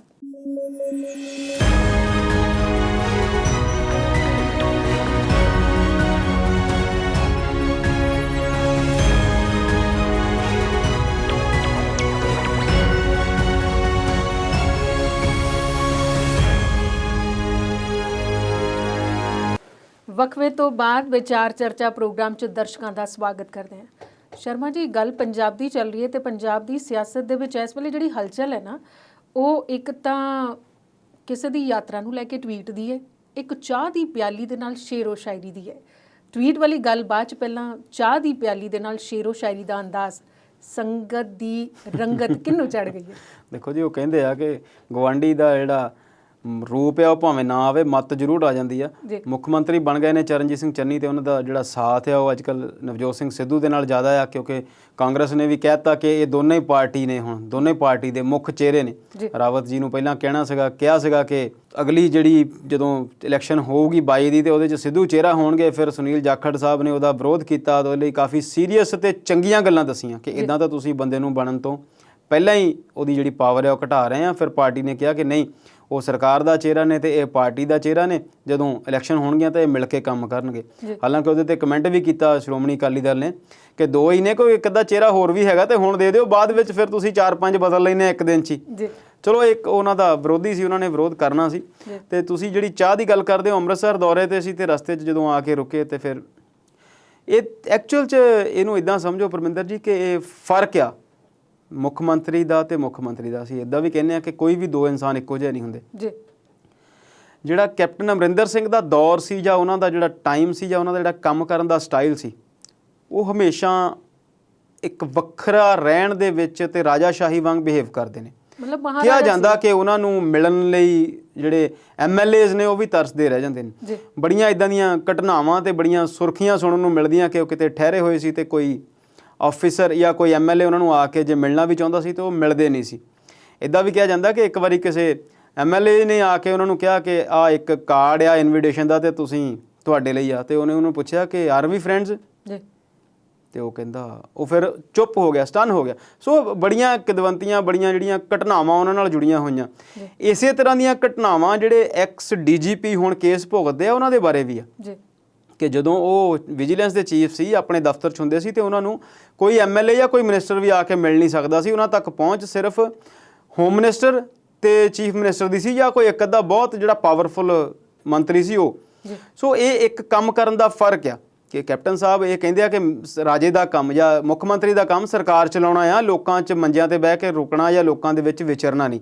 ਉਹ ਇਹ ਗੱਲ ਸੰਗਤ ਦਰਸ਼ਨ ਨੂੰ ਲੈ ਕੇ ਅਕਸਰ ਕਹਿੰਦੇ ਹੁੰਦੇ ਸੀ, ਕਿਉਂਕਿ ਪ੍ਰਕਾਸ਼ ਸਿੰਘ ਬਾਦਲ ਕਹਿੰਦੇ ਸੀ ਕਿ ਮੈਂ ਤਾਂ ਲੋਕਾਂ ਦਾ ਲੀਡਰ ਹਾਂ ਤੇ ਮੈਂ ਲੋਕਾਂ 'ਚ ਹੀ ਬੈਠਦਾ, ਤੇ ਉਹਨਾਂ ਨੇ ਸੰਗਤ ਦਰਸ਼ਨ ਸਕੀਮ ਚਲਾਈ ਸੀ ਜਿਹਦੇ ਬਾਰੇ ਅਸੀਂ ਬਹੁਤ ਸਾਰੀਆਂ ਗੱਲਾਂ ਜਾਣਦੇ ਹਾਂ। ਪਿਛਲੀਆਂ ਸਰਕਾਰਾਂ ਦੌਰਾਨ ਉਹ ਕਦੀ ਕਿਸੇ ਹਲਕੇ 'ਚ ਜਾ ਕੇ ਬੈਠ ਜਾਂਦੇ ਸੀ, ਉਸੇ ਹਲਕੇ ਦੇ ਸਾਰੇ ਅਫਸਰਾਂ ਨੂੰ ਨਾਲ ਲੈ ਜਾਂਦੇ ਸੀ, ਲੋਕਾਂ ਦੀਆਂ ਸਮੱਸਿਆਵਾਂ ਸੁਣਦੇ ਸੀ ਤੇ ਉਹ ਹੱਲ ਕਰਦੇ ਸੀ। ਕਿਉਂਕਿ ਕੈਪਟਨ ਸਾਹਿਬ ਦੂਸਰੇ ਤਰੀਕੇ ਨਾਲ ਚੱਲਦੇ ਨੇ। ਹੁਣ ਇੱਥੇ ਜਿਹੜੀ ਉਹ ਚਾਹ ਦੀ ਚੁਸਕੀ ਆ ਉਹਦੇ ਵਿੱਚ ਵੀ ਇਹੀ ਫਰਕ ਦੇਖਣ ਨੂੰ ਆਇਆ ਕਿ CM ਸਾਹਿਬ ਤੇ ਸਿੱਧੂ ਸਾਹਿਬ ਤੇ ਨਾਲ ਦੀ ਨਾਲ ਉਹਨਾਂ ਦੇ ਨਾਲ ਜਿਹੜੇ ਹੋਰ ਅਧਿਕਾਰੀ ਜਾਂ ਕੁਝ ਉਪ ਮੁੱਖ ਮੰਤਰੀ ਜਿਹੜੇ ਬਣੇ ਉਹ ਵੀ ਨਾਲ ਹੀ ਸੀਗੇ ਤੇ ਅੰਮ੍ਰਿਤਸਰ ਇੱਕ ਜਗ੍ਹਾ ਤੇ ਬੈਠੇ ਤੇ ਫਿਰ ਉਹਨਾਂ ਨੇ ਉੱਥੇ ਸ਼ੇਰੋ ਸ਼ਾਇਰੀ ਜਿਹੜੀ ਕੀਤੀ, ਉਹਨੂੰ ਤੁਸੀਂ ਸੰਗਤ ਦਾ ਅਸਰ ਵੀ ਕਹਿ ਸਕਦੇ ਆ। ਮੈਂ ਇਹਨੂੰ ਇਦਾਂ ਦੇਖਦਾ ਕਿ ਹਰ ਬੰਦੇ ਦਾ ਕੰਮ ਕਰਨ ਦਾ ਤਰੀਕਾ ਜਿਹੜਾ ਆ ਉਹ ਇੱਕ ਡਿਫਰੈਂਟ ਆ ਜੀ। ਕੰਮ ਕਰਨ ਦੇ ਤਰੀਕੇ ਤੋਂ ਮੈਨੂੰ ਯਾਦ ਆ ਗਿਆ, ਉਹ ਪਹਿਲੀ ਵਾਲੀ ਜਦ ਆਪਾਂ ਪ੍ਰੋਗਰਾਮ ਦੇ ਵਿੱਚ ਪਹਿਲੇ ਹਿੱਸੇ ਜਿਹੜੀ ਗੱਲ ਕੀਤੀ ਸੀ ਪ੍ਰਾਈਵੇਟ ਚਾਰਟਰ ਦੇ ਵਿੱਚ ਸਫ਼ਰ ਕਰਨ ਦੀ ਦਿੱਲੀ ਦੀ, ਤੇ ਉਹਨੂੰ ਲੈ ਕੇ ਰਵੀਨ ਠੁਕਰਾਲ ਨੇ ਕੋਈ ਟਵੀਟ ਕੀਤਾ ਹੈ। ਉਹਨਾਂ ਦਾ ਟਵੀਟ ਕਰਨਾ ਕਿੰਨਾ ਕੁ ਠੀਕ ਲੱਗਦਾ ਤੁਹਾਨੂੰ? ਦੇਖੋ ਇਹ ਇੱਕ ਜਿਹਨੂੰ ਤੁਸੀਂ ਹੁਣ ਜਿਹਨੂੰ ਤੁਸੀਂ ਟਵਿੱਟਰ ਕਹਿੰਦੇ ਆ, ਫੇਸਬੁੱਕ ਆ, WhatsApp ਆ, ਸੋਸ਼ਲ ਮੀਡੀਆ ਦੇ ਜਿੰਨੇ ਯੰਤਰ ਆ, ਇਹਨਾਂ ਨੇ ਤੁਹਾਨੂੰ ਇੱਕ ਆਜ਼ਾਦੀ ਦੇ ਦਿੱਤੀ ਆ। ਤੁਹਾਨੂੰ ਨਹੀਂ ਪਰਟੀਕੂਲਰਲੀ, ਹਰ ਇੱਕ ਸ਼ਹਿਰੀ ਨੂੰ ਕਿ ਉਹ ਜੋ ਵੀ ਚਾਹੇ ਉਹ ਬੋਲ ਸਕਦਾ। ਤੇ ਕਿਤੇ ਉਹਦੀ ਗੱਲ ਕਲਿੱਕ ਕਰ ਲਈ ਜਾਂਦੀ ਆ ਤੇ ਜਿਹੜੇ ਲੋਕ ਨੇ ਉਹ ਪੜ੍ਹਦੇ ਨੇ ਤੇ ਫਿਰ ਉਹ ਗੱਲ ਜਿਹੜੀ ਆ ਉਹ ਸਾਡੇ ਸਾਹਮਣੇ ਆ ਜਾਂਦੀ ਆ। ਖੁਦਾ ਜਾਣੇ ਕਿ ਰਵੀਨ ਠੁਕਰਾਲ ਦਾ ਜਿਹੜਾ ਟਵੀਟ ਆ ਉਹ ਚੰਨੀ ਸਾਹਿਬ ਨੇ ਜਾਂ ਨਵਜੋਤ ਸਿੰਘ ਸਿੱਧੂ ਨੇ ਪੜ੍ਹਨਾ ਆ ਜਾਂ ਦੇਖਣਾ ਆ ਜਾਂ ਉਹਨਾਂ ਦੀ ਨਜ਼ਰ 'ਚ ਆਉਣਾ ਆ। ਜੇ ਆ ਜਾਊਗਾ ਤੇ ਸਿੱਧੂ ਸਾਹਿਬ ਉਹਦਾ ਜਵਾਬ ਜ਼ਰੂਰ ਦੇਣਗੇ, ਪਰ ਉਹਨਾਂ ਦਾ ਟਵੀਟ ਕਰਨਾ ਹੁਣ ਉਹ ਕਿਸੇ ਉਹਦੇ 'ਚ ਹੈ ਨਹੀਂ। ਦੇਖੋ ਇਹ ਗੱਲ ਠੀਕ ਆ, ਕੁਝ ਲੋਕ ਸਮਝਦੇ ਹੋਣਗੇ ਕਿ ਚੰਡੀਗੜ੍ਹ ਤੋਂ ਦਿੱਲੀ ਜਾਣ ਲਈ ਚਾਰਟਰ ਦੀ ਕੀ ਜ਼ਰੂਰਤ ਸੀ। ਥੋੜ੍ਹਾ 200-250 ਕਿਲੋਮੀਟਰ ਦਾ ਸਫ਼ਰ ਆ, ਬਾਈ ਕਾਰ ਵੀ ਕੀਤਾ ਜਾ ਸਕਦਾ। ਤੇ ਇਹਦੇ ਬਾਰੇ ਹੁਣ ਇਹਦਾ ਫੈਸਲਾ ਕਿਹਨੇ ਲੈਣਾ ਆ ਕਿਹਨੇ ਨਹੀਂ ਲੈਣਾ, ਇਹ ਤੇ ਉਹ ਜਿਹੜੇ ਲੋਕ ਜਿਨ੍ਹਾਂ ਨੇ ਯਾਤਰਾ ਕਰਨੀ ਸੀ, ਜਿਨ੍ਹਾਂ ਨੇ ਜਾਣਾ ਸੀ, ਉਹੀ ਦੱਸ ਸਕਦੇ ਨੇ। ਸੋ ਇਹ ਬਹੁਤ ਛੋਟੀਆਂ ਗੱਲਾਂ ਨੇ, ਇੰਨੀਆਂ ਵੱਡੀਆਂ ਗੱਲਾਂ ਨੂੰ ਇੱਥੇ ਕੋਈ ਅਕਾਲੀ ਦਲ ਦਾ ਇੱਕ ਬੰਦਾ ਕੋਈ ਬੋਲ ਰਿਹਾ ਸੀਗਾ, ਕੋਈ ਲੀਡਰ, ਕਿ ਪੰਜਾਬ ਦੇ ਸਿਰ ਤੇ 3 ਲੱਖ ਕਰੋੜ ਦਾ ਕਰਜ਼ਾ ਆ ਤੇ ਇਦਾਂ ਦੀਆਂ ਯਾਤਰਾ ਨਹੀਂ ਹੋਣੀਆਂ ਚਾਹੀਦੀਆਂ। ਤੇ ਜੇ 3 ਲੱਖ ਕਰੋੜ ਦਾ ਕਰਜ਼ਾ ਆ ਤੇ ਲੱਖ ਹੋਰ ਵੱਧ ਜੂਗਾ, ਕਿੱਡਾ ਕੁ ਫਰਕ ਪੈਣਾ? ਤੁਸੀਂ ਵੀ ਉਸ ਕਰਜ਼ੇ 'ਚ ਬਹੁਤਾ ਹਿੱਸਾ ਪਾਇਆ ਹੋਇਆ, ਸਾਰੇ ਹੀ ਇੱਕੋ ਜਿਹੇ ਨੇ। ਸੋ ਇਹ ਜਿਹੜੀ ਦੂਸ਼ਣਬਾਜ਼ੀ ਆ ਇਹ ਬਹੁਤ ਹਲਕੀ ਆ। ਰਵੀਨ ਠੁਕਰਾਲ ਜੇ ਮੈਂ ਗਲਤ ਨਹੀਂ ਤੇ ਮੇਰਾ ਖਿਆਲ ਮੀਡੀਆ ਸਲਾਹਕਾਰ ਸੀ ਕੈਪਟਨ ਅਮਰਿੰਦਰ ਸਿੰਘ ਦੇ, ਤੇ ਉਹਨਾਂ ਦੇ ਕੋਲ ਜਿਹੜੀ ਚੰਡੀਗੜ੍ਹ ਦੇ ਵਿੱਚ ਕੋਠੀ ਆ ਸਰਕਾਰੀ, ਮੇਰਾ ਖਿਆਲ ਨਹੀਂ ਉਹਨਾਂ ਨੇ ਹਾਲੇ ਤੱਕ ਉਹ ਖਾਲੀ ਕੀਤੀ ਹੋਣੀ ਹੈ। ਅਸਤੀਫਾ ਤਾਂ ਉਹਨਾਂ ਨੇ ਦੇ ਦਿੱਤਾ ਹੋਣਾ, ਕਿਉਂਕਿ ਇਹ ਉਸ ਲੈਵਲ ਦੇ ਲੋਕ ਨਹੀਂ ਹੈਗੇ। ਜਦੋਂ ਇੱਕ ਸਮਾਂ ਸੀਗਾ ਗਿਆਨੀ ਕਰਤਾਰ ਸਿੰਘ ਪੰਜਾਬ ਦੇ ਵਿੱਚ ਸਿੱਖਿਆ ਮੰਤਰੀ ਸੀ ਤੇ ਉਹਨਾਂ ਉਸ ਵੇਲੇ ਸਰਕਾਰ ਬਦਲ ਰਹੀ ਤੇ ਸਰਕਾਰੀ ਅਫਸਰ ਨੇ ਕਿਸੇ ਨੇ ਕਿਹਾ ਕਿ ਗਿਆਨੀ ਜੀ ਸਰਕਾਰ ਬਦਲ ਗਈ ਹੈ ਤੇ ਤੁਹਾਨੂੰ ਇਹ ਕੋਠੀ ਜਿਹੜੀ ਆ 6 ਮਹੀਨਿਆਂ 'ਚ ਖਾਲੀ ਕਰਨੀ ਪੈਣੀ ਆ। ਤੇ ਗਿਆਨੀ ਜੀ ਉਸ ਅਫਸਰ ਨੂੰ ਕਹਿੰਦੇ 2 ਮਿੰਟ ਰੁਕੋ ਮੈਂ ਹੁਣੇ ਆਇਆ। ਅੰਦਰ ਗਏ, ਅੰਦਰ ਉਸੇ ਕਮਰੇ 'ਚ ਆਪਣਾ ਝੋਲਾ ਲਟਕਦਾ ਸੀ, ਉਹ ਖੋਲ੍ਹਿਆ, ਜਿਹੜੀ ਇੱਕ ਚਾਦਰ ਸੀ ਜਾਂ ਇੱਕ ਅੱਧਾ ਜਿਹੜਾ ਸਮਾਨ ਸੀ ਉਹ ਇਕੱਠਾ ਕੀਤਾ ਤੇ ਕਹਿੰਦੇ ਆ ਲਓ ਚੱਕੋ ਤੁਹਾਡੀ ਕੋਠੀ ਖਾਲੀ ਆ। ਤੇ ਇੱਥੇ ਬੀਬੀ ਭੱਠਲ ਨੇ ਕੀ ਕੁਛ ਕੀਤਾ ਤੇ ਕਿਰਾਏ ਮਾਫੀ ਲਈ ਕੀ ਕੁਛ ਕੀਤਾ, ਤੇ ਰਵੀਨ ਠੁਕਰਾਲ ਹੁਣ ਟਵੀਟ ਕਰ ਰਹੇ ਨੇ ਕਿ ਇਹ ਆਮ ਆਦਮੀ ਦੀ ਸਰਕਾਰ ਆ, ਮੈਨੂੰ ਹੁਣ ਪਤਾ ਲੱਗਿਆ। ਤੇ ਇਹਨਾਂ ਨੂੰ 4.5 ਸਾਲ ਨਹੀਂ ਪਤਾ ਲੱਗਿਆ ਕਿ ਸਰਕਾਰ ਕਿੰਨੇ ਕੁ ਖਰਚੇ ਕਰਦੀ ਰਹੀ ਹੈ ਤੇ ਕਿੰਨੇ ਕੁ ਨਹੀਂ ਖਰਚੇ ਕਰਦੀ ਰਹੀ। ਤੇ ਆਪ ਜਿਸ ਕੋਠੀ 'ਚ ਬੈਠੇ ਨੇ ਉਹ ਆਪ ਇਸ ਬਾਰੇ ਜਾਣਦੇ ਨੇ ਤੇ ਦਰਸ਼ਕ ਵੀ ਸਾਰੇ ਜਾਣਦੇ ਨੇ। ਹੁਣ ਗੂਗਲ ਸਾਰਿਆਂ ਨੂੰ ਕੋਲ ਹੈਗਾ, ਸਾਰੀਆਂ ਚੀਜ਼ਾਂ ਸਾਰਿਆਂ ਨੂੰ ਪਤਾ ਲੱਗ ਜਾਂਦੀਆਂ। ਸੋ ਇਹ ਜਿਹੜੀ ਦੂਸ਼ਣਬਾਜ਼ੀ ਆ ਇਹ ਨਹੀਂ ਹੋਣੀ ਚਾਹੀਦੀ। ਉਹਨਾਂ ਨੂੰ ਇਸ ਗੱਲ ਦਾ ਰੰਜ ਤਾਂ ਰਹੇਗਾ ਕਿ ਕੈਪਟਨ ਸਾਹਿਬ ਨੇ ਉਹ ਸਰਕਾਰ ਛੱਡ ਦਿੱਤੀ ਆ, ਪਰ ਸਾਰਾ ਪੰਜਾਬ, ਸਾਰੇ ਪੰਜਾਬ ਦੇ 3 ਕਰੋੜ ਦੇ ਕਰੀਬ ਆਬਾਦੀ ਤੇ ਦੁਨੀਆ ਦੇ ਵਿੱਚ ਬੈਠੇ ਹੋਏ ਪੰਜਾਬੀ ਜਾਣਦੇ ਨੇ ਕਿ ਕੁਰਸੀ ਉਹਨਾਂ ਤੋਂ ਇਸੇ ਕਰਕੇ ਹੀ ਛੱਡੀ ਆ ਉਹਨਾਂ ਨੇ ਕਿ ਉਹਨਾਂ ਨੇ 4.5 ਸਾਲ ਬਿਲਕੁਲ ਕੋਈ ਸਹੀ ਤਰੀਕੇ ਨਾਲ ਮੁੱਖ ਮੰਤਰੀ ਵਾਲਾ ਕੋਈ ਕੰਮ ਨਹੀਂ ਕੀਤਾ, ਕੋਈ ਚੰਗੇ ਫੈਸਲੇ ਨਹੀਂ ਲਏ। ਸਿਰਫ ਸਿੱਧੂ ਨੂੰ ਉਹਦੇ ਲਈ ਦੋਸ਼ ਦੇ ਦੇਣਾ, ਜੇਕਰ ਮੈਂ ਪਹਿਲਾਂ ਵੀ ਗੱਲ ਕਰ ਚੁੱਕਾ ਕਿ ਜੇਕਰ ਉਹਨਾਂ ਨੇ ਸਹੀ ਤਰੀਕੇ ਨਾਲ ਆਪਣੀ ਐਫੀਸ਼ੀਐਂਸੀ ਨਾਲ ਕੰਮ ਕੀਤੇ ਹੁੰਦੇ ਫਿਰ ਕੋਈ ਬੋਲ ਹੀ ਨਹੀਂ ਸਕਦਾ ਸੀ। ਤੇ ਅੰਮ੍ਰਿਤਪਾਲ ਸ਼ਰਮਾ ਜੀ, ਹੁਣ ਐਸਸੀ ਕਮਿਸ਼ਨ ਦੀ ਵਾਰੀ ਆਉਂਦੀ ਹੈ। ਐਸਸੀ ਕਮਿਸ਼ਨ ਕਹਿੰਦਾ ਹੈ ਕਿ ਇੱਕ ਲਫ਼ਜ਼ ਜਿਹੜਾ ਹੈ ਪਿਛਲੇ ਦਿਨਾਂ 'ਚੋਂ ਕਾਫੀ ਵਰਤਿਆ ਜਾ ਰਿਹਾ ਹੈ ਜੀ, ਉਹਨੂੰ ਹੁਣ ਵਰਤਣਾ ਨਹੀਂ ਹੈ, ਕਿਉਂ ਭਲਾ? ਪਰਮਿੰਦਰ ਜੀ, ਬਿਲਕੁਲ ਤੁਸੀਂ ਇੱਕ ਬਹੁਤ ਵਾਜਬ ਜਿਹੜਾ ਮੁੱਦਾ ਉਠਾਇਆ। ਅਖਬਾਰ ਦੇ ਵਿੱਚ ਇਸ ਗੱਲ ਦੀ ਖਬਰ ਵੀ ਆ। ਐਸਸੀ ਕਮਿਸ਼ਨ ਦੀ ਚੇਅਰਪਰਸਨ ਨੇ ਮੈਡਮ ਤਜਿੰਦਰ ਕੌਰ, ਉਹਨਾਂ ਨੇ ਇਹ ਗੱਲ ਕਹੀ ਕਿ ਮੁੱਖ ਮੰਤਰੀ ਦੇ ਨਾਮ ਨਾਲ ਤੁਸੀਂ ਵਾਰ-ਵਾਰ ਜਾਂ ਕਿਤੇ ਵੀ ਪਬਲਿਕਲੀ ਜਾਂ ਪਰਸਨਲੀ ਦਲਿਤ ਸ਼ਬਦ ਜਿਹੜਾ ਆ ਉਹ ਨਾ ਲਾਓ ਜੀ।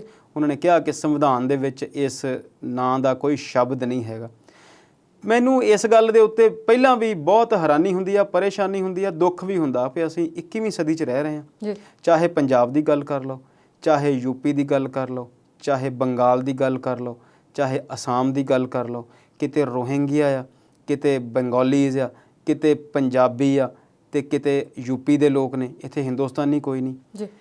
ਤੇ ਉਸ ਤੋਂ ਵੀ ਅੱਗੇ ਜਾ ਕੇ ਫਿਰ ਕਿਤੇ ਜੱਟ ਨੇ, ਕਿਤੇ ਬ੍ਰਾਹਮਣ ਨੇ, ਕਿਤੇ ਦਲਿਤ ਨੇ, ਕਿਤੇ ਐਸਸੀ ਨੇ, ਕਿਤੇ ਓਬੀਸੀ ਨੇ, ਕਿਤੇ ਮੁਸਲਿਮ ਨੇ, ਕਿਤੇ ਸ਼ੀਆ ਨੇ, ਕਿਤੇ ਸੁੰਨੀ ਨੇ।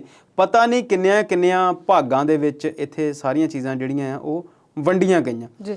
ਜਦ ਕਿ ਜਦੋਂ 1950 ਦੇ ਵਿੱਚ ਸੰਵਿਧਾਨ ਲਾਗੂ ਹੋਇਆ, ਸੰਵਿਧਾਨ ਦੀਆਂ ਪਹਿਲੀਆਂ ਜਿਹੜੀਆਂ 2 ਲਾਈਨਾਂ ਨੇ ਉਹਦੇ 'ਚ ਸਾਫ਼-ਸਾਫ਼ ਇਹ ਲਿਖਿਆ ਗਿਆ ਕਿ ਕਿਸੇ ਵੀ ਨਾਗਰਿਕ ਨਾਲ ਰੰਗ, ਨਸਲ, ਜਾਤ, ਧਰਮ, ਲਿੰਗ ਦੇ ਨਾਂ ਤੇ ਭੇਦਭਾਵ ਜਿਹੜਾ ਆ ਉਹ ਨਾ ਕੀਤਾ ਜਾਵੇ। ਪਰ ਇਸ ਗੱਲ ਨੂੰ ਪ੍ਰਚਾਰਿਆ ਹੀ ਪੋਲੀਟੀਕਲ ਧਿਰਾਂ ਵੱਲੋਂ ਇਸ ਤਰੀਕੇ ਨਾਲ ਗਿਆ ਕਿ ਪੰਜਾਬ ਦਾ ਪਹਿਲਾ ਦਲਿਤ ਮੁੱਖ ਮੰਤਰੀ। ਯਾਰ ਉਹਦੀਆਂ ਇੱਕ ਕੁਆਲਿਟੀਜ਼ ਨੇ। ਉਹ ਬੰਦਾ ਇੱਕ ਬਿਲਕੁਲ ਮਿਡਲ ਕਲਾਸ ਤੋਂ, ਲੋਅਰ ਮਿਡਲ ਕਲਾਸ ਤੋਂ ਉੱਠਿਆ, MC ਬਣਿਆ, CM ਬਣਿਆ, MLA ਬਣਿਆ, ਲੀਡਰ ਆਫ ਆਪੋਜੀਸ਼ਨ ਬਣਿਆ ਤੇ ਹੁਣ ਉਹ ਮੁੱਖ ਮੰਤਰੀ ਬਣ ਗਿਆ। ਉਹਦਾ ਸਿੱਖ ਹੋਣਾ, ਹਿੰਦੂ ਹੋਣਾ, ਜੱਟ ਹੋਣਾ ਇਹ ਬਾਅਦ ਦੀਆਂ ਗੱਲਾਂ ਨੇ। ਉਹਦਾ ਇਨਸਾਨ ਹੋਣਾ ਇੰਪੋਰਟੈਂਟ ਗੱਲ ਆ। ਪਰ ਇੱਥੇ ਹੁਣ ਜਿਹੜਾ ਐਸਸੀ ਕਮਿਸ਼ਨ ਆ, ਸ਼ਡਿਊਲਡ ਕਾਸਟ ਕਮਿਸ਼ਨ, ਉਹਦੀ ਚੇਅਰਪਰਸਨ ਨੇ ਗੱਲ ਕਹੀ ਆ ਕਿ ਉਹਦੇ ਨਾਮ ਨਾਲ ਇਹ ਜਿਹੜਾ ਸ਼ਬਦ ਆ ਉਹ ਨਾ ਲਾਇਆ ਜਾਵੇ। ਪਰ ਚੰਗੀ ਗੱਲ ਹੁੰਦੀ ਕਿ ਇਸ ਚੇਅਰਪਰਸਨ ਨੇ ਕਾਂਗਰਸ ਦੀ ਹਾਈ ਕਮਾਂਡ ਨੂੰ ਪੁੱਛਿਆ ਹੁੰਦਾ ਜਾਂ ਉਹਨਾਂ ਅਖਬਾਰਾਂ ਨੂੰ ਨੋਟਿਸ ਭੇਜੇ ਹੁੰਦੇ ਜਿਨ੍ਹਾਂ ਨੇ ਕਿਹਾ ਸੀਗਾ ਕਿ ਪੰਜਾਬ ਨੂੰ ਪਹਿਲਾ ਦਲਿਤ ਮੁੱਖ ਮੰਤਰੀ ਮਿਲਿਆ। ਪਰ ਇਹ ਗੱਲ ਸਿਰਫ ਇਹ ਆ, ਫਿਰ ਇੱਥੇ ਵੀ ਉਹ ਜਿਹੜੀ ਆ ਕੁਛ ਹੱਦ ਤੱਕ ਸਿਰਫ ਔਰ ਸਿਰਫ ਬਿਆਨਬਾਜ਼ੀ ਆ। ਜੇਕਰ ਇਹ ਗੱਲਾਂ ਮੂਲ ਰੂਪ ਦੇ ਵਿੱਚ ਸੱਚ ਹੋ ਜਾਣ, ਸਾਕਾਰ ਹੋ ਜਾਣ ਤੇ ਪੂਰੇ ਮੁਲਕ ਦੀ ਜਿਹੜੀ ਰਾਜਨੀਤੀ ਆ, ਪੂਰੇ ਮੁਲਕ ਦੀ, ਇਕੱਲੇ ਪੰਜਾਬ ਦੀ ਨਹੀਂ, ਸਾਰੀ ਹੀ ਬਦਲ ਜਾਊਗੀ। ਯੂਪੀ ਦੇ ਵਿੱਚ ਹੁਣ ਜੋੜ ਤੋੜ ਜਿਹੜੇ ਆ ਉਹ ਤੇ 2, 3, 4 ਮਹੀਨੇ ਇਹੀ ਲੱਗੇ ਰਹਿਣੇ ਨੇ ਕਿ ਕਿੱਥੇ ਕਿਹੜੀ ਜਾਤ ਦੀਆਂ ਵੋਟਾਂ ਜ਼ਿਆਦਾ ਨੇ, ਉੱਥੇ ਉਸ ਜਾਤ ਦਾ ਬੰਦਾ ਜਿਹੜਾ ਆ ਉਹ ਖੜਾ ਕੀਤਾ ਜਾਵੇ। ਸਾਰੇ ਪਾਸੇ ਇਹੀ ਜਿਹੜਾ ਡੁਗਡੁਗੀ ਵੱਜਦੀ ਆ, ਸਿਰਫ ਔਰ ਸਿਰਫ ਉਹ ਲੋਕਾਂ ਨੂੰ ਜਾਤ ਨਾਲ, ਧਰਮ ਨਾਲ ਤੇ ਉਹਨਾਂ ਦੇ ਫਿਰਕੇ ਨਾਲ ਬੰਨਿਆ ਹੋਇਆ ਤੇ ਇਹੋ ਸਾਰਾ ਜਿਹੜਾ ਸਿਸਟਮ ਆ ਉਹ ਚੱਲ ਰਿਹਾ। ਹੁਣ ਇਹਦੇ ਤੇ ਚਾਹੁੰਦੇ ਤਾਂ ਸਾਰੇ ਹੀ ਆ ਕਿ ਹੋ ਜਾਵੇ ਠੀਕ, ਪਰ ਕਰਦਾ ਕੋਈ ਨਹੀਂ। ਤੇ ਸਿਆਸਤ ਦਾ ਜਿਹੜਾ ਮਸਲਾ ਆ ਉਹ ਹੱਲ ਇਹਦੇ ਨਾਲ ਹੁੰਦਾ। ਸਿਆਸਤ ਦੀ ਗੱਲ ਚੱਲ ਰਹੀ ਹੈ, ਨਵੇਂ ਮੁੱਖ ਮੰਤਰੀ ਬਣ ਗਏ ਨੇ ਤੇ ਨਵੇਂ ਮੁੱਖ ਮੰਤਰੀ ਦੇ ਇੱਕ ਐਲਾਨ ਤੋਂ ਬਾਅਦ ਸਾਰੇ ਬੜੇ ਚੌਕਸ ਹੋ ਗਏ ਨੇ। ਦਫ਼ਤਰੀ ਅਮਲਾ ਜਿੱਥੇ ਪੂਰਾ ਦਿਨ ਮਿਲਦਾ ਨਹੀਂ ਸੀ, ਹੁਣ ਉੱਥੇ 9 ਤੋਂ 5 ਸੱਚਮੁੱਚ ਨਜ਼ਰ ਆਉਣਗੇ। ਬੜਾ ਵਧੀਆ ਸਵਾਲ ਆ। ਇਦਾਂ ਹੁੰਦਾ ਨਹੀਂ। ਜਦੋਂ ਕਿਸੇ ਥਾਣੇ ਦੇ ਵਿੱਚ ਵੀ SHO ਨਵਾਂ ਆਉਂਦਾ ਤੇ ਉਹ ਸ਼ਹਿਰ ਦੇ ਜਾਂ ਉਸ ਹਲਕੇ ਦੇ ਪਤਵੰਤਿਆਂ ਨਾਲ ਮੀਟਿੰਗ ਕਰਦਾ ਤੇ ਉਹ ਕਹਿੰਦਾ ਕਿ ਮੈਂ ਤੁਹਾਡੇ ਲਈ ਹਾਜ਼ਰ ਰਹੂੰਗਾ, ਮੇਰਾ ਨੰਬਰ ਆ, ਮੈਨੂੰ ਜਦੋਂ ਮਰਜ਼ੀ ਫੋਨ ਕਰ ਲਈਓ। ਤੇ ਬਾਅਦ ਵਿੱਚ ਉਹ ਫੋਨ ਜਿਹੜਾ ਆ ਉਹ ਘੱਟ ਹੀ ਮਿਲਦਾ ਹੁੰਦਾ। ਛੱਤੀਸਗੜ੍ਹ ਦੇ ਵਿੱਚ ਰਮਨ ਸਿੰਘ ਦੀ ਸਰਕਾਰ ਸੀ ਤੇ ਉਹਨਾਂ ਦੇ ਜਿਹੜੇ PA ਸੀ ਉਹਨਾਂ ਦਾ ਨਾਂ ਅਮਨ ਸਿੰਘ ਸੀ ਤੇ ਇੱਕ ਚੁਟਕਲਾ ਬਣਿਆ ਹੋਇਆ ਸੀਗਾ ਕਿ 5 ਵਜੇ ਤੱਕ ਰਮਨ ਸਰਕਾਰ ਤੇ 5 ਵਜੇ ਤੋਂ ਬਾਅਦ ਅਮਨ ਸਰਕਾਰ। ਸੋ ਇੱਕ ਬਦਲਾਵ ਜ਼ਰੂਰ ਦੇਖਣ ਨੂੰ ਮਿਲਦਾ ਹੈ ਸ਼ੁਰੂਆਤ ਦੇ ਵਿੱਚ, ਪਰ ਅਸਲ ਦੇ ਵਿੱਚ ਉਹ ਅਮਲ ਦੇ ਵਿੱਚ ਨਹੀਂ ਆਉਂਦਾ ਕਿਉਂਕਿ ਉਹ ਸਾਡੇ ਜਿਹੜੇ ਆਫੀਸਰਸ ਨੇ ਜਾਂ ਜਿਹੜੇ ਸਿਸਟਮ ਦੇ ਲੋਕ ਨੇ ਉਹਨਾਂ ਨੂੰ ਆਦਤ ਪਈ ਹੋਈ ਆ। ਇੱਕ ਅਖਬਾਰ ਦੇ ਵਿੱਚ ਸੁਰਖੀ ਸੀ ਕਿ ਰਾਤੀ CM ਹਾਊਸ ਜਿਹੜਾ ਆ ਚੰਡੀਗੜ੍ਹ ਦੇ ਵਿੱਚ ਦਫ਼ਤਰ ਉਹ ਰਾਤ ਦੇ 12, 1, 2 ਵਜੇ ਤੱਕ ਵੀ ਖੁੱਲ੍ਹਾ ਰਿਹਾ। ਜੇਕਰ ਅਫਸਰਾਂ ਨੇ ਸਹੀ ਤਰੀਕੇ ਨਾਲ ਕੰਮ ਕਰਨਾ ਹੋਵੇ ਤੇ ਉਹ ਕਦੇ ਵੀ ਲੇਟ ਹੋ ਸਕਦੇ ਨੇ, ਪਰ ਰਾਤ ਨੂੰ ਕੰਮ ਕਰਨਾ ਕੋਈ ਚੰਗੀ ਗੱਲ ਨਹੀਂ। ਪਰ ਫਿਰ ਵੀ ਇਸ ਤੋਂ ਪਿਛਲੀ ਸਰਕਾਰ ਦੇ ਵਿੱਚ ਤਾਂ ਆਫੀਸਰਸ ਹੀ ਕੰਮ ਕਰਦੇ ਸੀ, ਜਿੰਨਾ ਕੁ ਦਿਲ ਕਰਦਾ ਸੀ ਉਹਨਾਂ ਕੁ ਕਰ ਲੈਂਦੇ ਸੀ। ਅਸੀਂ ਬਹੁਤ ਸਾਰੀਆਂ ਇਹੋ ਜਿਹੀਆਂ ਚੀਜ਼ਾਂ ਜਾਣਦੇ ਹਾਂ ਕਿ ਜਦੋਂ ਪ੍ਰਧਾਨ ਮੰਤਰੀ ਮੋਦੀ ਨੇ ਸਹੁੰ ਲਈ ਸੀ ਤੇ ਉਹਨਾਂ ਨੇ ਵੀ ਇਹ ਕਿਹਾ ਸੀਗਾ ਕਿ ਸਾਰੇ ਹੀ ਜਿਹੜੇ MP ਨੇ ਉਹ ਦਿੱਲੀ ਦੇ ਵਿੱਚ ਪ੍ਰੋਪਰ ਟਾਈਮ ਦੇ ਵਿੱਚ ਰਹਿਣਗੇ, ਆਪਣੇ ਦਫ਼ਤਰਾਂ 'ਚ ਮਿਲਣਗੇ ਹਰ ਸਾਲ ਦਾ ਇੱਕ ਪਿੰਡ ਗੋਦ ਲੈਣਗੇ, ਉਸ ਪਿੰਡ ਨੂੰ MP ਫੰਡ 'ਚੋਂ ਪੈਸੇ ਜਾਣਗੇ ਤੇ ਉਹ ਪਿੰਡ ਜਿਹੜੇ ਆ ਵਿਕਸਿਤ ਹੋ ਜਾਣਗੇ। ਤੇ ਅੱਜ ਵੀ ਤੁਸੀਂ RTI ਦੀ ਇਨਫੋਰਮੇਸ਼ਨ ਲੈ ਲਓ ਜਾਂ ਆਪਣੇ ਹੀ ਹਲਕੇ ਦਾ ਕੋਈ ਪਤਾ ਕਰ ਲਓ ਕਿ ਕੌਣ ਤੁਹਾਡੇ MP ਆ ਤੇ ਉਹਨੇ ਕਿਹੜਾ ਪਿੰਡ ਲਿਆ ਸੀ, ਤੇ ਉਸ ਪਿੰਡ ਦਾ ਚੱਕਰ ਮਾਰਿਆ, ਉਹ ਤੁਹਾਨੂੰ ਪਤਾ ਲੱਗ ਜਾਣਾ ਕਿ ਜਿਹੜੇ ਚੀਜ਼ਾਂ ਨੇ ਸਾਰੀਆਂ ਇਹ ਨਵੇਂ ਐਲਾਨ ਹੁੰਦੇ ਨੇ, ਹੋਰ ਕੁਝ ਨਹੀਂ। ਤੇ ਇਸ ਵੇਲੇ ਅਸੀਂ ਨਵਾਂ ਸਵਾਲ ਤੁਹਾਨੂੰ ਨਹੀਂ ਕਰਾਂਗੇ ਕਿਉਂਕਿ ਵੇਲਾ ਬ੍ਰੇਕ ਦਾ ਹੈ। ਸੋ ਪੰਜਾਬੀ ਨੈਸ਼ਨਲ TV ਤੇ ਵਿਚਾਰ ਚਰਚਾ ਪ੍ਰੋਗਰਾਮ ਇਸੇ ਤਰ੍ਹਾਂ ਜਾਰੀ ਰਹੇਗਾ। ਮਿਲਦੇ ਹਾਂ ਬ੍ਰੇਕ ਤੋਂ ਬਾਅਦ।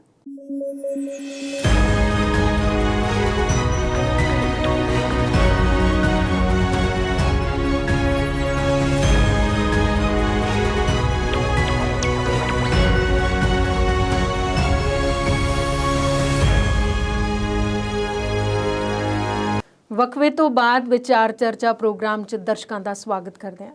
ਅੰਮ੍ਰਿਤ ਜੀ, ਹੁਣ ਗੱਲ ਸ਼੍ਰੋਮਣੀ ਅਕਾਲੀ ਦਲ ਵੱਲ ਦੀ ਕਰੀਏ। ਜੀ ਪੰਜਾਬ 'ਚ ਤੁਸੀਂ ਹੁਣ ਕਾਂਗਰਸ ਦੀਆਂ ਗੱਲਾਂ ਕਰ ਲਈਆਂ ਤੇ ਹੁਣ ਸ਼੍ਰੋਮਣੀ ਅਕਾਲੀ ਦਲ ਦੀ ਗੱਲ ਤੇ ਕਰੋਗੇ। ਤੇ ਸ਼੍ਰੋਮਣੀ ਅਕਾਲੀ ਦਲ ਤੇ ਸੰਯੁਕਤ ਕਿਸਾਨ ਮੋਰਚਾ ਇਹ ਇੱਕ ਦੂਜੇ ਨੂੰ ਲੈ ਕੇ ਪ੍ਰੈਸ ਕਾਨਫਰੰਸਾਂ ਦਾ ਸਿਲਸਿਲਾ ਜਾਰੀ ਹੈ। ਇਹ ਪ੍ਰੈਸ ਕਾਨਫਰੰਸਾਂ ਹੋ ਕਿਉਂ ਰਹੀਆਂ ਨੇ? ਦੇਖੋ, ਬਹੁਤ ਹੀ ਮਜ਼ਬੂਤ, ਬਹੁਤ ਚੰਗੀ, ਇੱਕ ਬਹੁਤ ਵਧੀਆ ਖੇਤਰੀ ਪਾਰਟੀ ਆ ਜੇਕਰ ਇਹ ਆਪਣੇ ਸਹੀ ਏਜੰਡੇ ਨੂੰ ਲੈ ਕੇ ਸਹੀ ਤਰੀਕੇ ਨਾਲ ਪੰਜਾਬ 'ਚ ਕੰਮ ਕਰੇ। ਜਿੰਨਾ ਪੰਜਾਬ ਦੇ ਲੋਕਾਂ ਨੇ ਇਸ ਪਾਰਟੀ ਨੂੰ ਚਾਹਿਆ, ਜਿੰਨਾ ਪਿਆਰ ਕੀਤਾ, ਜਿੰਨੀਆਂ ਇਹਨਾਂ ਇਸ ਪਾਰਟੀ ਨੂੰ ਜਿੰਨੀ ਵਾਰ ਸੱਤਾ ਦਿੱਤੀ, ਬਹੁਤ ਚੰਗੇ ਕੰਮ ਵੀ ਕੀਤੇ ਹੋਣਗੇ। ਪਰ ਅੱਜ ਦੀ ਤਰੀਕ ਦੇ ਵਿੱਚ ਕਿਤੇ ਨਾ ਕਿਤੇ ਲੱਗਦਾ ਆ ਕਿ ਜਿੱਦਾਂ ਸਾਰੀ ਸਿਆਸਤ ਦਾ ਹਾਲ ਆ ਕਿ ਗਿਰਾਵਟ ਵੱਲ ਜਾ ਰਹੀ ਹੈ ਤੇ ਸਾਰੀਆਂ ਪਾਰਟੀਆਂ ਦਾ ਕਮੋਬੇਸ਼ ਹਾਲਾਤ ਜਿਹੜੇ ਨੇ ਉਹ ਉਹੋ ਜਿਹੇ ਹੀ ਹਨ। ਜਿਹੜੀ ਮੌਜੂਦਾ ਘਟਨਾਕ੍ਰਮ ਦੀ ਤੁਸੀਂ ਗੱਲ ਕੀਤੀ ਆ, ਸੰਯੁਕਤ ਕਿਸਾਨ ਮੋਰਚਾ ਪੰਜਾਬ ਦੀਆਂ 32 ਜਥੇਬੰਦੀਆਂ ਜਿਹੜੀਆਂ ਕਿ ਪਿਛਲੇ ਲੰਬੇ ਸਮੇਂ ਤੋਂ ਦਿੱਲੀ ਦੇ ਬਾਹਰ ਸਿੰਘੂ ਬਾਰਡਰ ਦੇ ਉੱਤੇ ਜਾਂ ਟਿੱਕਰੀ ਬਾਰਡਰ ਦੇ ਉੱਤੇ ਪੱਕੇ ਧਰਨੇ ਲਾ ਕੇ ਬੈਠੇ ਹੋਏ ਨੇ।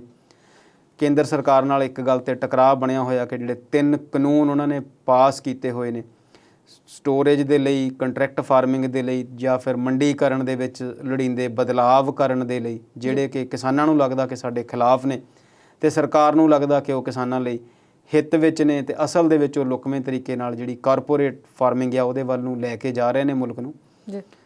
ਉਹਨਾਂ ਚੀਜ਼ਾਂ ਤੇ ਜਿਹੜਾ ਰੇੜਕਾ ਬਣਿਆ ਹੋਇਆ ਤੇ ਪਿਛਲੇ ਮਹੀਨੇ ਕੁ ਤੋਂ ਜਾਂ ਕੁਝ ਸਮੇਂ ਤੋਂ ਜਿਹੜੀ ਸ਼੍ਰੋਮਣੀ ਅਕਾਲੀ ਦਲ ਆ ਉਹ ਕਾਫੀ ਐਕਟਿਵ ਹੋ ਗਈ ਸੀ, ਕਿਉਂਕਿ ਇਲੈਕਸ਼ਨ ਜਿਹੜੀਆਂ ਆ ਰਹੀਆਂ ਤੇ ਜਿਹੜੀ ਪਾਰਟੀ ਸੱਤਾ 'ਚ ਨਹੀਂ ਹੈਗੀ, ਉਹ ਕਿਉਂਕਿ ਸੱਤਾ 'ਚ ਨਹੀਂ ਹੈਗੀ, ਸਰਕਾਰ ਉਹ ਚਲਾ ਨਹੀਂ ਰਹੇ, ਇਸ ਕੰਮ ਤੋਂ ਫ੍ਰੀ ਆ ਤੇ ਇੱਕ ਪੋਲੀਟੀਕਲ ਪਾਰਟੀ ਆ, ਸੈਟਅਪ ਬਣਿਆ ਹੋਇਆ, ਕੇਡਰ ਉਹਨਾਂ ਦੇ ਕੋਲ ਨੇ। 117 ਸੀਟਾਂ ਨਜ਼ਰ ਆ ਰਹੀਆਂ, 117 ਦੇ ਵਿੱਚੋਂ 58, 59, 60 ਨੂੰ ਜਿੱਤਣ ਦਾ ਲਕਸ਼ ਆ, ਤਾਂ ਹੀ ਸਰਕਾਰ ਬਣਨੀ ਹੈ ਅਗਲੀ ਵਾਰ ਤੇ ਪੰਜਾਬ ਦੇ ਹੁਕਮਰਾਨ ਬਣਨਾ। ਉਹਨਾਂ ਨੇ ਪੰਜਾਬ ਦਾ ਭਲਾ ਕਰਨਾ, ਰਾਜ ਨਹੀਂ ਸੇਵਾ ਵਰਗੇ ਨਾਅਰੇ ਉਹਨਾਂ ਨੇ ਦਿੱਤੇ ਹੋਏ ਨੇ ਤੇ ਪਰ ਕਿਸਾਨ ਅੰਦੋਲਨ ਦੇ ਲੋਕਾਂ ਦਾ ਇਹ ਕਹਿਣਾ ਸੀਗਾ ਕਿ ਤੁਸੀਂ ਹਾਲੇ ਜਿਹੜੀ ਰਾਜਨੀਤੀ ਆ ਉਹਨੂੰ ਥੋੜ੍ਹੀ ਦੇਰ ਲਈ ਵਿਰਾਮ ਦਿਓ, ਇੱਕ ਬ੍ਰੇਕ ਲਾ ਲਓ, ਜਦ ਤੱਕ ਜਾਂ ਤਾਂ ਇਲੈਕਸ਼ਨ ਕਮਿਸ਼ਨ ਇਲੈਕਸ਼ਨ ਦਾ ਅਨਾਊਂਸ ਕਰਦਾ ਫਿਰ ਤੁਸੀਂ ਉਹ ਸਾਰਾ ਜਿਹੜਾ ਕੰਮ ਆ ਉਹ ਆਰੰਭ ਕਰਿਓ ਆਪਣਾ, ਕਿਉਂਕਿ ਲੋਕ ਜਿਹੜੇ ਨੇ ਹਾਲੇ ਅੰਦੋਲਨ 'ਚ ਰੁੱਝੇ ਹੋਏ ਨੇ।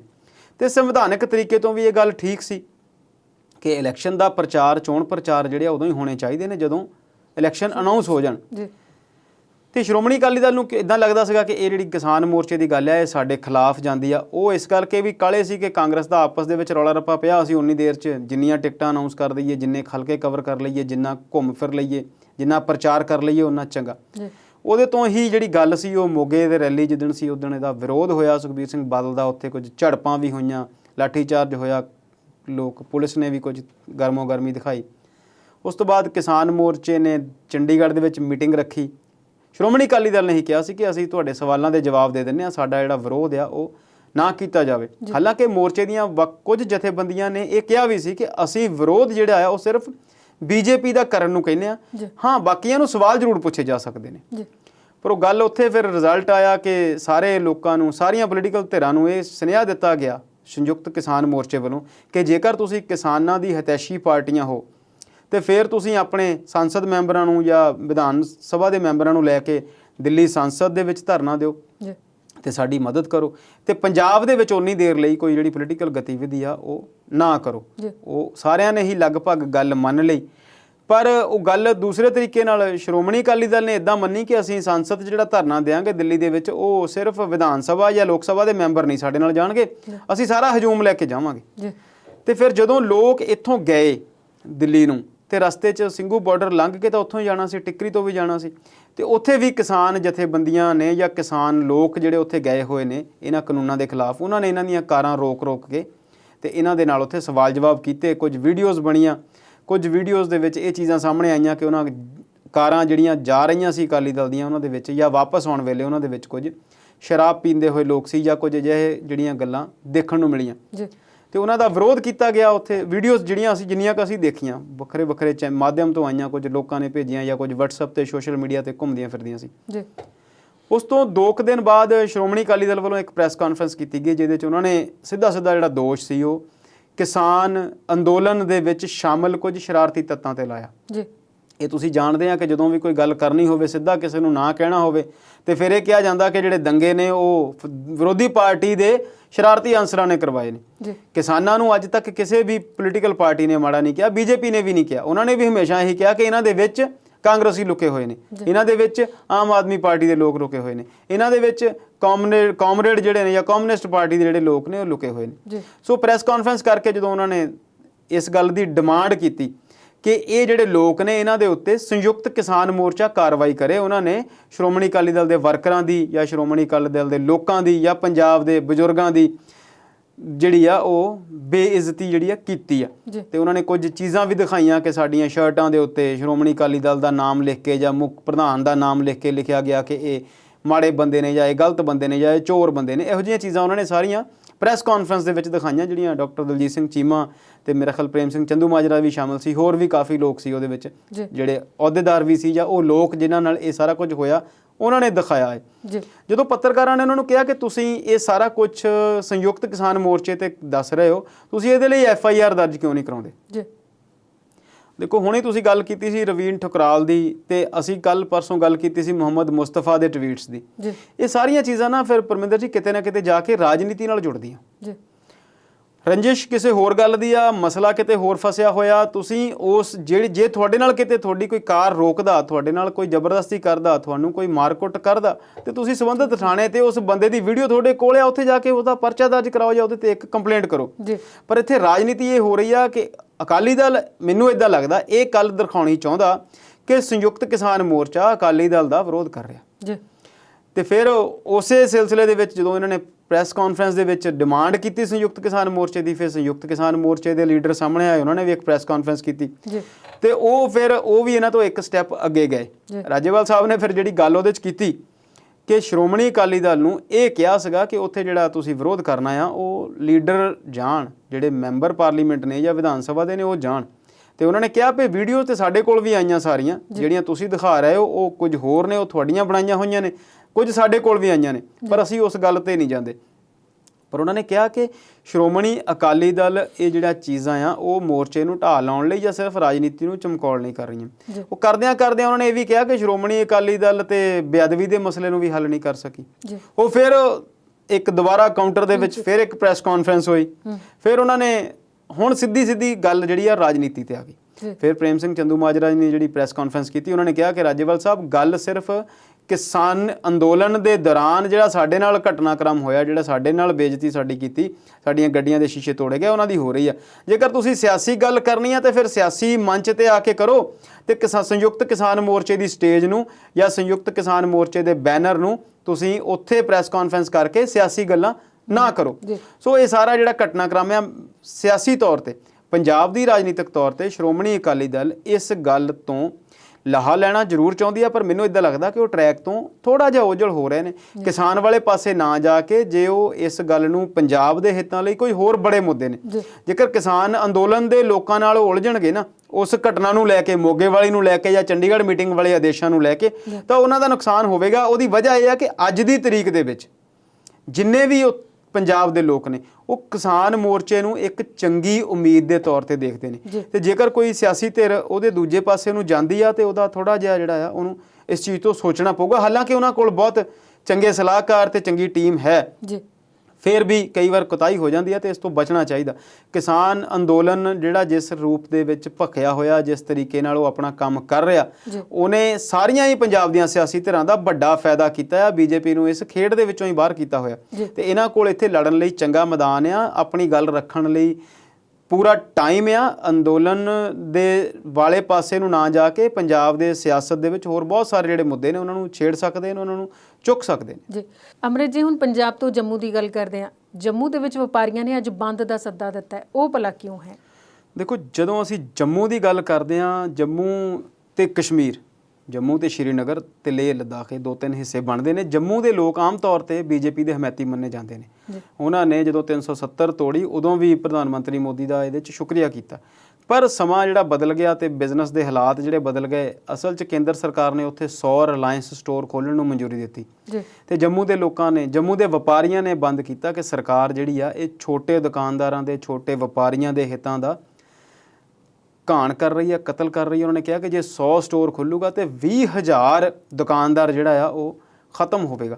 ਅਸੀਂ ਪਹਿਲਾਂ ਵੀ ਗੱਲ ਕਰਦੇ ਹਾਂ ਕਿ ਕੋਈ ਵੀ ਦੁਨੀਆ ਦਾ ਮਾਡਲ ਜ਼ਰੂਰੀ ਨਹੀਂ ਹੈਗਾ ਕਿ ਜਿਹੜੀ ਚੀਜ਼ ਅਮਰੀਕਾ 'ਚ ਸਫਲ ਹੋਈ ਉਹ ਹਿੰਦੁਸਤਾਨ 'ਚ ਵੀ ਸਫਲ ਹੋਵੇ, ਜਾਂ ਜਿਹੜੀ ਕੋਈ ਪਾਲਿਸੀ ਹਿਮਾਚਲ ਪ੍ਰਦੇਸ਼ 'ਚ ਸਫਲ ਹੋਈ ਆ ਉਹ ਪੰਜਾਬ 'ਚ ਵੀ ਸਫਲ ਹੋਵੇ। ਸੋ ਉਹ ਜਿਹੜਾ ਬੰਦ ਆ ਉਹ ਇਸ ਚੀਜ਼ ਨੂੰ ਲੈ ਕੇ ਆ। ਇਹਦੇ ਨਾਲ ਦੀ ਨਾਲ ਉੱਥੋਂ ਮੁਫਤੀ ਮੁਹੰਮਦ ਮੀਬਾ ਮੁਫਤੀ ਜਿਹੜੀ ਆ, ਉਹਨਾਂ ਨੇ ਵੀ ਇੱਕ ਪ੍ਰੈਸ ਕਾਨਫਰੰਸ ਕੀਤੀ। ਉਹਨਾਂ ਨੇ ਵੀ ਮੋਦੀ ਸਰਕਾਰ ਦੇ ਉੱਤੇ ਵੱਡੇ ਦੋਸ਼ ਲਾਏ। ਉਹਨਾਂ ਨੇ ਤੇ ਸ਼ਬਦ ਜਿਹੜੇ ਵਰਤੇ, ਉਹਨਾਂ ਨੇ ਕਿਹਾ ਕਿ ਮੋਦੀ ਸਰਕਾਰ ਲਈ ਅਸੀਂ ਪਾਕਿਸਤਾਨੀ ਆ। ਆਪਣੇ ਆਪ ਨੂੰ ਉਹਨਾਂ ਨੇ ਕਿਹਾ ਕਿ ਜਿੰਨੇ ਵੀ ਭਾਰਤ 'ਚ ਮੁਸਲਮਾਨ ਨੇ ਉਹਨਾਂ ਨੂੰ ਮੋਦੀ ਸਾਹਿਬ ਪਾਕਿਸਤਾਨੀ ਸਮਝਦੇ ਨੇ ਤੇ ਸਿੱਖਾਂ ਨੂੰ ਖਾਲਿਸਤਾਨੀ ਸਮਝਦੇ ਨੇ ਤੇ ਆਪਣੇ ਆਪ ਨੂੰ ਉਹ ਹਿੰਦੁਸਤਾਨੀ ਸਮਝਦੇ ਨੇ। ਸੋ ਇੱਕ ਨਵੀਂ ਤਰ੍ਹਾਂ ਦਾ ਉਹਨਾਂ ਦਾ ਬਿਆਨ ਆ। ਅੱਛਾ, ਦੇਖਣਾ ਇਹ ਪਊਗਾ ਪਰਮਿੰਦਰ ਜੀ ਕਿ ਇਹ 370 ਟੁੱਟਣ ਤੋਂ ਕੁਝ ਸਮਾਂ ਪਹਿਲਾਂ ਤੱਕ ਇਹੀ ਬੀਬਾ ਮੁਫਤੀ ਮੁਹੰਮਦ, ਜਿਹੜੀ ਬੀਬਾ ਮੁਫਤੀ ਨੇ, ਇਹ ਇਸੇ ਮੋਦੀ ਸਾਹਿਬ ਦੇ ਨਾਲ ਰਲ ਕੇ ਸਰਕਾਰ ਦੇ ਵਿੱਚ ਸੀ ਤੇ ਇਹਨਾਂ ਦਾ ਜਿਹੜਾ ਇੱਕ ਅਧਿਆਇ ਆ ਉਹ ਬੜਾ ਲੰਬਾ ਹੈ। ਇਹਨਾਂ ਦੇ ਫਾਦਰ ਸਾਹਿਬ ਵੀ ਮੁੱਖ ਮੰਤਰੀ ਰਹੇ, ਅਟਲ ਬਿਹਾਰੀ ਦੀ ਸਰਕਾਰ ਸੀ ਤੇ ਇਹਨਾਂ ਦੀ ਸਿਸਟਰ ਦੀ ਕਿਡਨੈਪਿੰਗ ਹੋਈ ਸੀ। ਉਸ ਦਰਸ਼ਕ ਬੜਾ ਕੁਝ ਜਾਣਦੇ ਨੇ, ਰਾਜਨੀਤੀ ਦੇ ਵਿੱਚ ਬੜਾ ਲੰਬਾ ਚੌੜਾ ਇਹਨਾਂ ਦਾ ਇਤਿਹਾਸ ਆ, ਪਰ ਵੱਡੀ ਸਿਆਸੀ ਧਿਰ ਆ ਜੰਮੂ ਐਂਡ ਕਸ਼ਮੀਰ ਦੀ। ਉਹਨਾਂ ਨੇ ਵੀ ਹੁਣ ਮੋਦੀ ਸਰਕਾਰ ਦੇ ਉੱਤੇ ਫਿਰ ਇੱਕ ਵਾਰੀ ਜਿਹੜਾ ਆ ਹੱਲਾ ਬੋਲਿਆ ਤੇ ਜਿਹੜੀ ਜੰਮੂ ਦੇ ਵਪਾਰੀਆਂ ਦੀ ਗੱਲ ਆ ਉਹਦਾ ਜਿਹੜਾ ਤਰੀਕਾ ਆ ਜਾਂ ਉਹਨਾਂ ਦਾ ਜਿਹੜਾ ਵਿਰੋਧ ਆ ਉਹ ਫਿਰ ਸਿਰਫ ਉਹ ਸਾਡੀ ਜਿਹੜੀ ਕਾਰਪੋਰੇਟ ਵਾਲਾ ਕਲਚਰ ਸਰਕਾਰ ਹਰ ਜਗ੍ਹਾ ਲਿਆ ਰਹੀ ਆ ਉਹਨੂੰ ਲੈ ਕੇ। ਜੀ ਸ਼ਰਮਾ ਜੀ, ਆਪਾਂ ਵਿਚਾਰਾਂ ਤੇ ਚਰਚਾ ਜਾਰੀ ਰੱਖਾਂਗੇ, ਪਰ ਇਸ ਵੇਲੇ ਵੇਲਾ ਹੈ ਬ੍ਰੇਕ ਦਾ।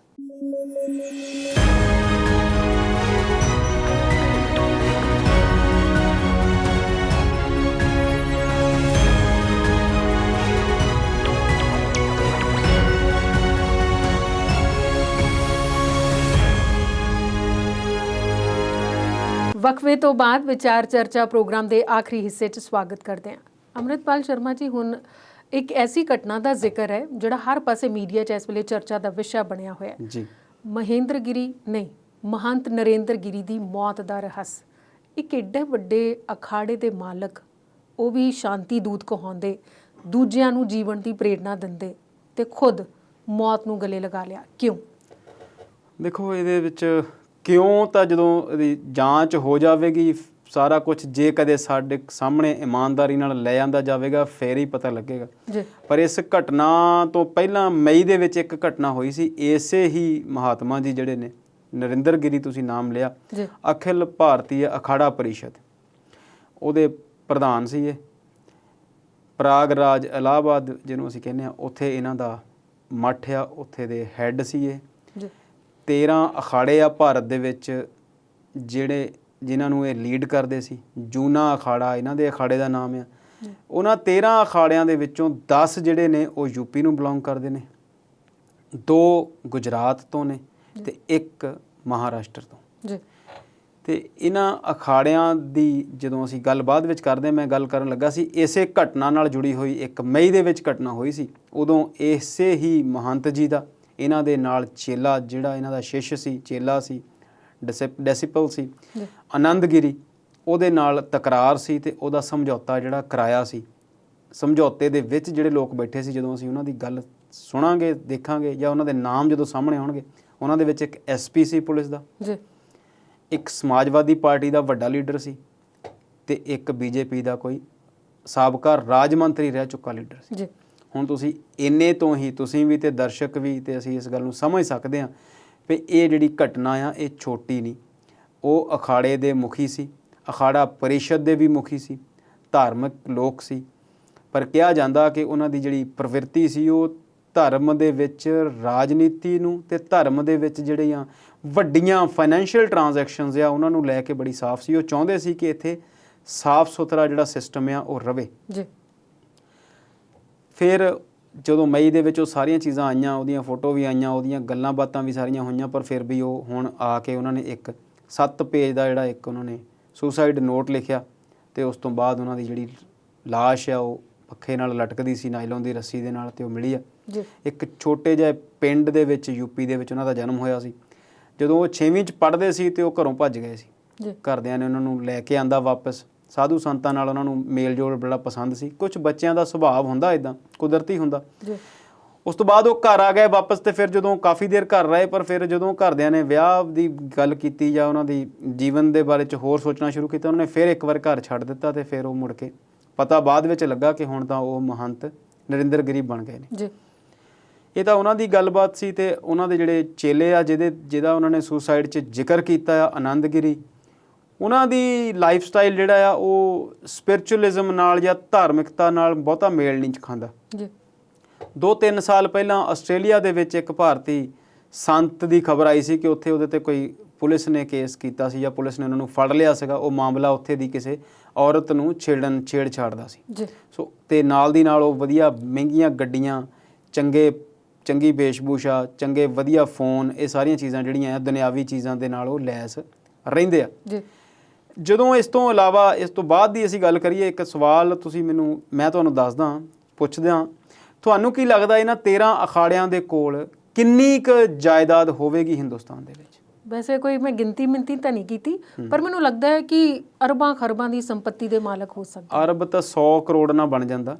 ਇਸ ਤਵਰਤ ਜਿਹੜੀ ਬਿਲਕੁਲ ਇੱਕ ਘਟਨਾ ਹੋਈ ਆ ਜਿਹਦੇ 'ਚ ਇਹਨਾਂ ਦੀ ਜਾਨ ਗਈ ਆ, ਉਹਦੇ ਪਿੱਛੇ ਹੀ ਇੱਕ 40 ਕਰੋੜ ਦੇ ਪਲਾਟ ਦੀ ਗੱਲ ਆ, ਸਿਰਫ ਇੱਕ ਛੋਟਾ ਜਿਹਾ ਪਲਾਟ।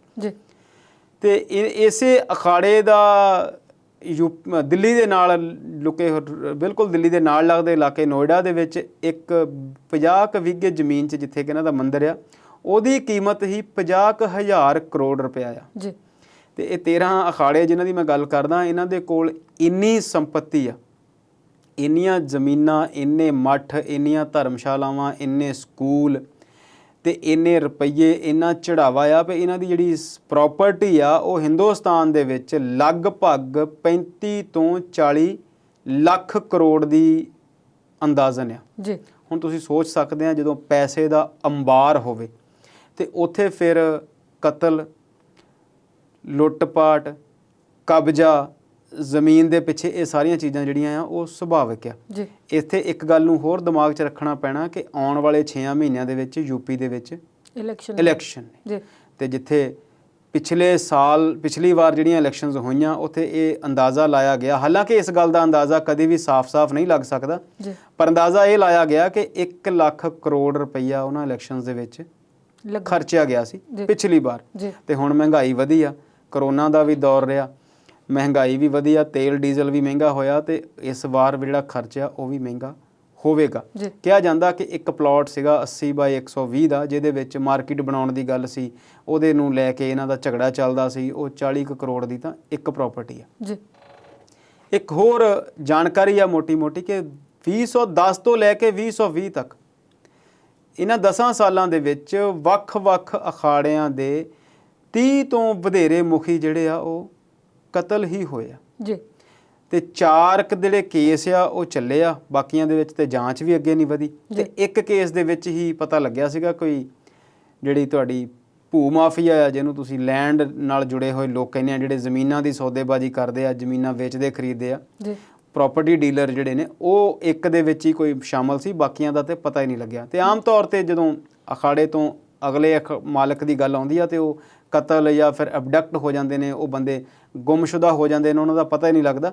ਸਵਾਮੀ ਰਾਮਦੇਵ ਅਤੇ ਬਾਲ ਕ੍ਰਿਸ਼ਨ ਦੇ ਜਿਹੜੇ ਗੁਰੂ ਸੀ, ਉਹ ਵੀ ਆਖਰੀ ਵਾਰ ਹਰਿਦੁਆਰ ਤੋਂ ਰਿਕਸ਼ਾ 'ਚ ਗਏ ਸੀ ਅਖਾੜੇ ਤੋਂ, ਅਤੇ ਉਹਨਾਂ ਦੀ ਰਿਪੋਰਟ ਵੀ ਲਿਖਾਈ ਗਈ ਸੀ ਗੁੰਮਸ਼ੁਦਾ ਨੇ, ਪਰ ਉਹ ਲੱਭੇ ਨਹੀਂ। ਅਤੇ ਹਰਿਦੁਆਰ ਇਹਨਾਂ ਸਾਰੇ ਹੀ ਅਖਾੜਿਆਂ ਦਾ ਜਿਹੜਾ ਆ ਉਹ ਸੈਂਟਰਲ ਆ। ਕਨਖਲ ਇੱਕ ਸ਼ਹਿਰ, ਛੋਟਾ ਏਰੀਆ ਆ ਹਰਿਦੁਆਰ ਦਾ ਹੀ, ਉੱਥੇ ਇਹਨਾਂ ਸਾਰਿਆਂ ਦੇ ਹੀ ਆਸ਼ਰਮ ਨੇ, ਸਾਰਿਆਂ ਦੇ ਮੱਠ ਨੇ, ਸਾਰਿਆਂ ਦੇ ਹੀ ਵੱਡੇ ਜ਼ਮੀਨਾਂ ਦੇ ਟੁਕੜੇ ਨੇ। ਇਕੱਲੇ ਹਰਿਦੁਆਰ ਜਾਂ ਨੋਇਡਾ ਜਾਂ ਪ੍ਰਯਾਗਰਾਜ ਦੇ ਵਿੱਚ ਨਹੀਂ, ਹਿੰਦੁਸਤਾਨ ਦੇ ਹਰ ਵੱਡੇ ਸ਼ਹਿਰ ਦੇ ਵਿੱਚ ਇਹਨਾਂ ਦੇ ਕੋਲ ਜ਼ਮੀਨਾਂ ਨੇ। ਪੈਸੇ ਦਾ ਖੇਲ ਵੀ ਹੈ। ਪ੍ਰਾਪਰਟੀ ਦਾ ਖੇਲ ਵੀ ਆ ਤੇ ਹੋਰ ਬਹੁਤ ਸਾਰੀਆਂ ਚੀਜ਼ਾਂ ਜਿਹੜੀਆਂ ਆ ਇਹਦੇ ਵਿੱਚ ਲੁਕੀਆਂ ਹੋਈਆਂ ਨੇ। ਹੁਣ ਉਹਨਾਂ ਦੀ ਜਿਹੜੀ ਹੱਤਿਆ ਹੋ ਗਈ ਆ, ਉਸ ਤੋਂ ਬਾਅਦ ਉਹਨਾਂ ਨੂੰ ਸਮਾਧੀ ਦਿੱਤੀ ਜਾਊਗੀ। ਉਹਨਾਂ ਨੇ ਉਸ ਸੁਸਾਈਡ ਨੋਟ ਦੇ ਵਿੱਚ ਆਪਣੀਆਂ ਬਹੁਤ ਸਾਰੀਆਂ ਗੱਲਾਂ ਲਿਖੀਆਂ, ਹਾਲਾਂਕਿ ਪਹਿਲਾਂ ਤੇ ਉਹ ਸੂਤਰਾਂ ਵਾਲੀ ਜਾਣਕਾਰੀ ਸੀ, ਹੁਣ ਤਾਂ ਉਹ ਸੁਸਾਈਡ ਨੋਟ ਪੁਲਿਸ ਨੇ ਪਬਲਿਕ ਕਰ ਦਿੱਤਾ ਤੇ ਉਸੇ ਦੇ ਆਧਾਰ ਤੇ ਹੀ ਉਹਨਾਂ ਦਾ ਜਿਹੜਾ ਉਹ ਚੇਲਾ ਆ ਆਨੰਦਗਿਰੀ, ਉਹਨੂੰ ਗ੍ਰਿਫਤਾਰ ਕਰ ਲਿਆ ਗਿਆ। ਪਰ ਗੱਲ ਦੇਖਣ ਵਾਲੀ ਇਹ ਆ ਕਿ ਇਹਨਾਂ ਸਾਰੀਆਂ ਚੀਜ਼ਾਂ ਦੇ ਉੱਤੇ ਫਿਰ ਸਿਆਸਤ, ਉਹ ਜਿਹੜਾ ਮਾਫੀਆ ਆ, ਚਾਹੇ ਉਹ ਜ਼ਮੀਨਾਂ ਵਾਲਾ ਆ ਤੇ ਚਾਹੇ ਉਹ ਕਾਲੇ ਧਨ ਨੂੰ ਚਿੱਟਾ ਕਰਨ ਵਾਲਾ ਆ, ਇਦਾਂ ਦੀਆਂ ਗੱਲਾਂ ਵੀ ਸਾਰੇ ਹਿੰਦੁਸਤਾਨ ਦੇ ਲੋਕਾਂ ਨੂੰ, ਆਮ ਲੋਕਾਂ ਨੂੰ ਵੀ ਇਸ ਗੱਲ ਦਾ ਪਤਾ ਆ, ਕਿਉਂਕਿ 80G ਦੇ ਅਧੀਨ ਜਿਹੜਾ ਇੱਕ ਟੈਕਸ ਦੀ ਰਿਬੇਟ ਮਿਲਦੀ ਆ ਤੇ ਚਿੱਟੇ ਤੋਂ ਕਾਲਾ ਕਰਨਾ ਤੇ ਕਾਲੇ ਤੋਂ ਚਿੱਟਾ ਕਰਨਾ, ਜਿਹੜੀ ਮਨੀ ਲਾਂਡਰਿੰਗ ਆ ਜਾਂ ਹੋਰ ਬਹੁਤ ਸਾਰੀਆਂ ਚੀਜ਼ਾਂ ਆ, ਉਹ ਇਹਨਾਂ ਧਾਰਮਿਕ ਚੀਜ਼ਾਂ ਦੀ ਆੜ ਦੇ ਵਿੱਚ, ਇਹਨਾਂ ਚੀਜ਼ਾਂ ਦੇ ਪਿੱਛੇ ਅੰਡਰ ਕਵਰ ਬਹੁਤ ਸਾਰੇ ਕੰਮ ਜਿਹੜੇ ਨਾ ਹੋਰ ਵੀ ਹੁੰਦੇ ਨੇ। ਪਰ ਇਸ ਦੇ ਨਾਲ ਨਾਲ ਇਹ ਚੀਜ਼ਾਂ ਜਿਹੜੀਆਂ ਸਾਰੀਆਂ ਆ, ਇਹ ਸਰਕਾਰਾਂ ਨੂੰ ਪਤਾ ਵੀ ਨੇ। ਪਰ ਫਿਰ ਗੱਲ ਉੱਥੇ ਹੀ ਆ ਕਿ ਇਹਨਾਂ ਇੱਕ ਅੱਧੇ ਬੰਦੇ ਦਾ ਜਾਂ 2-4 ਬੰਦਿਆਂ ਦਾ ਮਰ ਜਾਣ ਦਾ, ਸਰਕਾਰ ਨੂੰ ਮਰ ਜਾਣ ਦਾ ਜਾਂ ਮਾਰੇ ਜਾਣ ਦਾ ਕੁਝ ਫਰਕ ਨਹੀਂ ਪੈਂਦਾ। ਇਹ ਇੱਕ ਰੂਟੀਨ ਦੀ ਘਟਨਾ ਆ, 2-4 ਦਿਨ ਰੌਲਾ ਰਹਿਣਾ ਆ, ਬਾਅਦ ਵਿੱਚ ਫਿਰ ਉੱਥੇ ਗੱਲ ਚਲੇ ਜਾਣੀ ਆ। ਸੋ ਜਿਹੜਾ ਪੈਸਾ ਆ ਉਹ ਇੱਥੇ ਧਰਮ ਨਾਲੋਂ ਉੱਤੇ ਆ। ਬਹੁਤ ਸਾਰੀਆਂ ਚੀਜ਼ਾਂ ਹੋਰ ਇਹਦੇ 'ਚ ਸ਼ਾਮਲ ਨੇ, ਉਹ ਰਿਪੋਰਟ ਆਵੇਗੀ ਤੇ ਕਦੇ ਪਤਾ ਲੱਗੇਗਾ, ਨਹੀਂ ਤੇ ਇਹ ਜਿਹੜਾ ਇਦਾਂ ਹੀ ਦੌਰ ਜਿਹੜਾ ਸ਼ਰਮਾ ਜੀ, ਧਾਰਮਿਕ ਆਗੂਆਂ ਦੀ ਹੱਤਿਆ ਹੋਏ ਜਾਂ ਕਤਲ ਹੋਏ, ਇਸ ਨਾਲ ਸਰਕਾਰ ਨੂੰ ਭਾਵੇਂ ਬਹੁਤਾ ਫਰਕ ਨਹੀਂ ਪੈਂਦਾ, ਪਰ ਧਰਮ ਦੇ ਵਿੱਚ ਵਿਸ਼ਵਾਸ ਰੱਖਣ ਵਾਲੇ ਲੋਕਾਂ ਦੀ ਆਸਥਾ ਤੇ ਬਹੁਤ ਵੱਡਾ ਫਰਕ ਪੈਂਦਾ। ਦੇਖੋ, ਉਹ ਇਹ ਅਕਸਰ ਗੱਲ ਕਹੀ ਜਾਂਦੀ ਆ ਕਿ ਰਾਜਨੀਤੀ ਦਾ ਕੋਈ ਧਰਮ ਹੋਣਾ ਚਾਹੀਦਾ, ਰਾਜਨੀਤੀ ਦਾ ਕੋਈ ਧਰਮ ਹੋਣਾ ਚਾਹੀਦਾ, ਪਰ ਧਰਮ ਦੀ ਰਾਜਨੀਤੀ ਜਿਹੜੀ ਆ ਉਹ ਨਹੀਂ ਹੋਣੀ ਚਾਹੀਦੀ। ਪਰ ਜੋ ਹੋਣਾ ਚਾਹੀਦਾ, ਉਹ ਇੱਕ ਪੰਜਾਬੀ ਦਾ ਇੱਕ ਨਾਟਕ ਸੀ, ਅਸੀਂ ਪੜ੍ਹਦੇ ਹੁੰਦੇ ਸੀ, ਦੂਜਾ ਵਿਆਹ। ਉਹਦੇ 'ਚ ਇੱਕ ਡਾਇਲੋਗ ਆਉਂਦਾ, ਉਹ ਬੰਦਾ, ਜਨਾਨੀ ਉਹਨੂੰ ਪੁੱਛਦੀ ਆ ਬੰਦੇ ਨੂੰ, ਵੀ ਨਹਾਉਣ ਲਈ ਜਾਣਾ, ਉਹਨੇ ਸਮਾਨ ਸਮੂਨ, ਕਹਿੰਦੀ ਸਾਬਣ ਵੀ ਰੱਖਤਾ, ਤੇਰਾ ਤੌਲੀਆ ਵੀ ਰੱਖਤਾ, ਵੀ ਰੱਖਤਾ, ਪਾਣੀ ਭਰਤਾ, ਤੈਨੂੰ ਹੋਰ ਕੁਝ ਚਾਹੀਦਾ? ਤੇ ਉਹ ਬਹੁਤ ਸੋਹਣਾ ਲਾਈਨ ਬੋਲਦਾ, ਕਹਿੰਦਾ ਚਾਹੀਦਾ ਤਾਂ ਬਹੁਤ ਕੁਛ ਆ, ਪਰ ਜਿੰਨਾ ਮਿਲ ਜਾਏ ਉਹਨੇ ਨਾਲ ਗੁਜ਼ਾਰਾ ਕਰਨਾ ਚਾਹੀਦਾ। ਸੋ ਆਈਡੀਅਲ ਸਟੇਟ ਦੀ ਜਿਹੜੀ ਤੁਸੀਂ ਗੱਲ ਕੀਤੀ ਆ ਕਿ ਧਰਮ ਦੇ ਵਿੱਚ ਕੀ ਹੋਣਾ ਚਾਹੀਦਾ, ਕੀ ਨਹੀਂ ਹੋਣਾ ਚਾਹੀਦਾ, ਉਹ ਤਾਂ ਉਹ ਆ ਨਾ ਜਿਹੜੀ ਜਿਹਨੂੰ ਅਸੀਂ ਆਦਰਸ਼ ਰਾਜ ਕਹਿੰਦੇ ਆ, ਜਾਂ ਜਿਹਨੂੰ ਮਹਾਤਮਾ ਗਾਂਧੀ ਰਾਮ ਰਾਜ ਕਹਿੰਦਾ ਸੀ। ਪਰ ਇੱਥੇ ਰਾਮ ਰਾਜ ਨਹੀਂ ਆ, ਜਾਂ ਤਾਂ ਯੋਗੀ ਰਾਜ ਆ ਜਾਂ ਮੋਦੀ ਰਾਜ ਆ, ਤੇ ਸਾਡੇ ਹਾਲੇ ਤਾਜ਼ਾ ਚੰਨੀ ਰਾਜ ਆ। ਤਾਂ ਤੁਸੀਂ ਆਈਡੀਅਲ ਗੱਲਾਂ ਨਾ ਕਰੋ ਜੀ। ਚਲੋ ਆਈਡੀਅਲ ਨਹੀਂ ਕਰਦੇ, ਆਪਾਂ ਮੁੱਦੇ ਵੱਲ ਆਉਂਦੇ ਆ।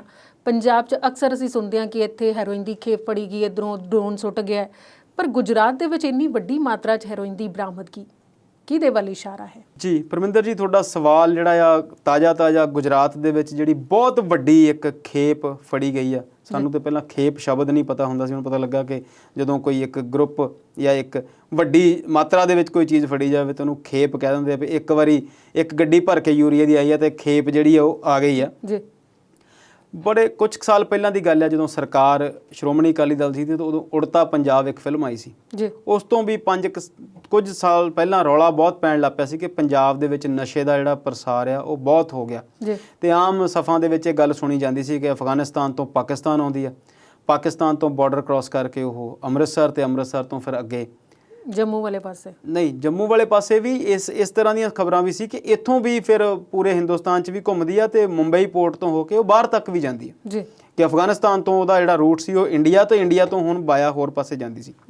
ਅਫਗਾਨਿਸਤਾਨ ਦੇ ਵਿੱਚ ਸਰਕਾਰ ਬਦਲ ਗਈ ਤੇ ਇਹ ਪਹਿਲੀ ਜਿਹੜੀ ਵੱਡੀ ਮਿਕਦਾਰ ਦੇ ਵਿੱਚ ਫੜੀ ਗਈ ਆ, ਉਹਦੀ ਜਿਹੜੀ ਗਿਣਤੀ ਆ ਉਹ ਕੋਈ 3000 ਕਿਲੋਗ੍ਰਾਮ ਕਿਹਾ ਜਾਂਦਾ ਤੇ 30 ਕੁਇੰਟਲ 3 ਟਨ 2 ਕੰਟੇਨਰਾਂ 'ਚ ਫੜੀ ਗਈ ਆ, ਜਿਹਦੇ ਬਾਰੇ 'ਚ ਕਿਹਾ ਜਾਂਦਾ ਕਿ ਅੰਤਰਰਾਸ਼ਟਰੀ ਬਾਜ਼ਾਰ ਦੇ ਵਿੱਚ ਇਹਦੀ ਕੀਮਤ ਜਿਹੜੀ ਆ ਉਹ 5 ਕਰੋੜ 1 ਕਿਲੋ ਦੀ ਆ, ਯਾਨੀ ਕਿ 15,000 ਕਰੋੜ ਦਾ ਸਮਾਨ ਜਿਹੜਾ ਉਹ ਫੜਿਆ ਗਿਆ।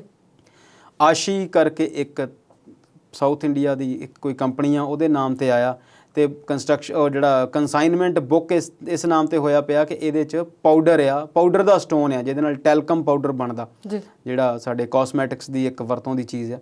ਪਰ ਜਦੋਂ ਉਹਦੀ ਜਾਂਚ ਕੀਤੀ ਗਈ ਤੇ ਉਹਦੇ 'ਚ ਹੈਰੋਇਨ ਹੋਣ ਦੀ ਜਿਹੜੀ ਪੁਸ਼ਟੀ ਆ ਉਹ ਹੋਈ ਆ। ਮੈਂ ਉਹ ਗੱਲ ਕਰਦਾ ਸੀ ਉਸ ਦੌਰ ਦੀ, ਜਦੋਂ ਪੰਜਾਬ ਦੇ ਵਿੱਚ ਨਸ਼ੇ ਦਾ ਬਹੁਤ ਰੌਲਾ ਸੀ। ਉਸ ਤੋਂ ਬਾਅਦ ਛੇਤੀ ਬਾਅਦ ਹੀ ਇਹ ਗੱਲਾਂ ਸੁਣਨ 'ਚ ਆ ਗਈਆਂ ਸੀ ਕਿ ਇਹ ਰੂਟ ਜਿਹੜਾ ਆ ਇਹ ਬਲੌਕ ਹੋ ਗਿਆ। ਹੁਣ ਜਿਹੜੀ ਸਾਰੀ ਕਹਾਣੀ ਆ ਉਹ ਸੀ ਰੂਟ ਤੋਂ, ਅਫਗਾਨਿਸਤਾਨ ਤੋਂ ਈਰਾਨ ਵਾਲੇ ਪਾਸਿਓਂ ਦੀ ਹੋ ਕੇ ਸਮੁੰਦਰੀ ਤਰੀਕੇ ਦੇ ਨਾਲ ਜਿਹੜਾ ਇਹ ਸਾਰਾ ਕੁਝ ਹੋ ਰਿਹਾ। ਤੇ ਕਾਂਗਰਸ ਨੂੰ ਹੁਣ ਫਿਰ ਮੌਕਾ ਮਿਲਿਆ ਕਿ ਗੁਜਰਾਤ ਸਰਕਾਰ ਨੂੰ ਘੇਰਨ ਦਾ, ਤੇ ਗੁਜਰਾਤ ਸਰਕਾਰ ਦੇ ਬਹਾਨੇ ਮੁੱਖ ਪ੍ਰਧਾਨ ਮੰਤਰੀ ਤੇ ਗ੍ਰਹਿ ਮੰਤਰੀ ਨੂੰ ਘੇਰਨ ਦਾ ਕਿ ਇਹ ਸਾਰਾ ਕੁਝ ਤੁਹਾਡੀ ਸਟੇਟ 'ਚ ਹੋ ਰਿਹਾ। ਪਰ ਦੇਖੋ, 1 ਅੱਧਾ ਕਿਲੋ ਆ ਜਾਣੀ, ਡਰੋਨ ਨਾ ਆ ਜਾਣੀ, ਹਾਲਾਂਕਿ ਅਸੀਂ ਉਹ ਵੀ ਠੀਕ ਨਹੀਂ ਹੈਗੀ, ਨਸ਼ੇ ਦਾ ਜਿਹੜਾ ਪ੍ਰਸਾਰ ਆ ਉਹ ਨਹੀਂ ਹੋਣਾ ਚਾਹੀਦਾ, ਪਰ ਇੰਨੀ ਵੱਡੀ ਮਾਤਰਾ ਵਿੱਚ ਆ ਜਾਣੀ ਤੇ ਫਿਰ ਉਹ ਫੜੀ ਜਾਣੀ, ਤੇ ਨਾਲ ਦੀ ਨਾਲ ਉਹ ਡਾਇਰੈਕਟਰ ਆਫ ਰੈਵਨਿਊ ਨੇ ਫੜੀ ਆ, DRI ਨੇ ਫੜੀ ਆ ਤੇ NCB ਤੁਹਾਡੀ ਜਿਹੜੀ ਨੈਸ਼ਨਲ ਨਾਰਕੋਟਿਕਸ ਬਿਊਰੋ ਆ ਉਹਦਾ ਚੀਫ ਪਿਛਲੇ ਸਮੇਂ ਤੋਂ ਕੋਈ ਨਹੀਂ ਲਾਇਆ ਗਿਆ। ਤਾਂ ਸਰਕਾਰ ਗੱਲਾਂ ਜਿੰਨੀਆਂ ਮਰਜ਼ੀ ਕਰਦੀ ਆ, ਪਰ ਸਰਕਾਰੀ ਤੰਤਰ ਦੀ ਨਾਕਾਮਯਾਬੀ ਆ। ਇਹ ਫੜੀ ਗਈ ਆ, ਇਸ ਤੋਂ ਪਹਿਲਾਂ ਪਤਾ ਨਹੀਂ ਕਿੰਨੀ ਕੁ ਆ ਜਿਹੜੀ ਨਹੀਂ ਫੜੀ ਗਈ ਹੋਣੀ, ਤੇ ਇਸ ਚੀਜ਼ ਲਈ ਉਹ ਜਿਹੜੀ ਪੋਰਟਸ ਦੀ ਅਥਾਰਟੀਜ਼ ਆ ਜਾਂ ਜਿਹੜੀ ਸਾਡੇ ਨਾਰਕੋਟਿਕ ਬਿਊਰੋ ਆ ਉਹ ਸਾਰੇ ਜ਼ਿੰਮੇਵਾਰ ਨੇ। ਇਸ ਜਿਹੜੀਆਂ ਚੀਜ਼ਾਂ ਆ ਇਹ ਸਰਕਾਰਾਂ ਨੂੰ, ਇਹਨਾਂ ਦੇਸ਼ ਨੂੰ, ਸਿਕਿਉਰਿਟੀ ਏਜੰਸੀਜ਼ ਨੂੰ ਉਹ ਸਾਰਾ ਇਹਦਾ ਚੀਜ਼ਾਂ ਦਾ ਧਿਆਨ ਰੱਖਣਾ ਪੈਣਾ। ਸਿਰਫ ਔਰ ਸਿਰਫ ਰੌਲਾ ਪਾ ਕੇ ਕਿ ਅਸੀਂ ਡਰੱਗ ਦੇ ਉੱਤੇ ਕੰਟਰੋਲ ਕਰ ਲਿਆ ਹੈ, ਇਹਦੇ ਨਾਲ ਗੱਲ ਜਿਹੜੀ ਆ ਉਹ ਬਣਨੀ ਨਹੀਂ। ਅੰਮ੍ਰਿਤਪਾਲ ਸ਼ਰਮਾ ਜੀ, ਤੁਸੀਂ ਵੱਖ-ਵੱਖ ਮੁੱਦਿਆਂ ਤੇ ਆਪਣੇ ਵਿਚਾਰ ਸਾਂਝੇ ਕੀਤੇ, ਸਟੂਡੀਓ 'ਚ ਆਉਣ ਲਈ ਤੁਹਾਡਾ ਬਹੁਤ-ਬਹੁਤ ਧੰਨਵਾਦ। ਸ਼ੁਕਰੀਆ ਜੀ। ਸੋ ਦਰਸ਼ਕੋ, ਤੁਹਾਡਾ ਵੀ ਧੰਨਵਾਦ ਕਰਦੇ ਹਾਂ ਵਿਚਾਰ ਚਰਚਾ ਦੇ ਅੱਜ ਦੇ ਇਸ ਸਿਲਸਿਲੇ ਨਾਲ ਜੁੜਨ ਲਈ। ਹੋਰ ਮੁੱਦਿਆਂ ਦੇ ਨਾਲ ਫਿਰ ਤੋਂ ਹੋਵਾਂਗੇ ਹਾਜ਼ਰ। ਤੁਸੀਂ ਦੇਖਦੇ ਰਹੋ ਪੰਜਾਬੀ ਨੈਸ਼ਨਲ TV। ਉਮੀਦ ਤੁਹਾਡੀ, ਕੋਸ਼ਿਸ਼ ਸਾਡੀ।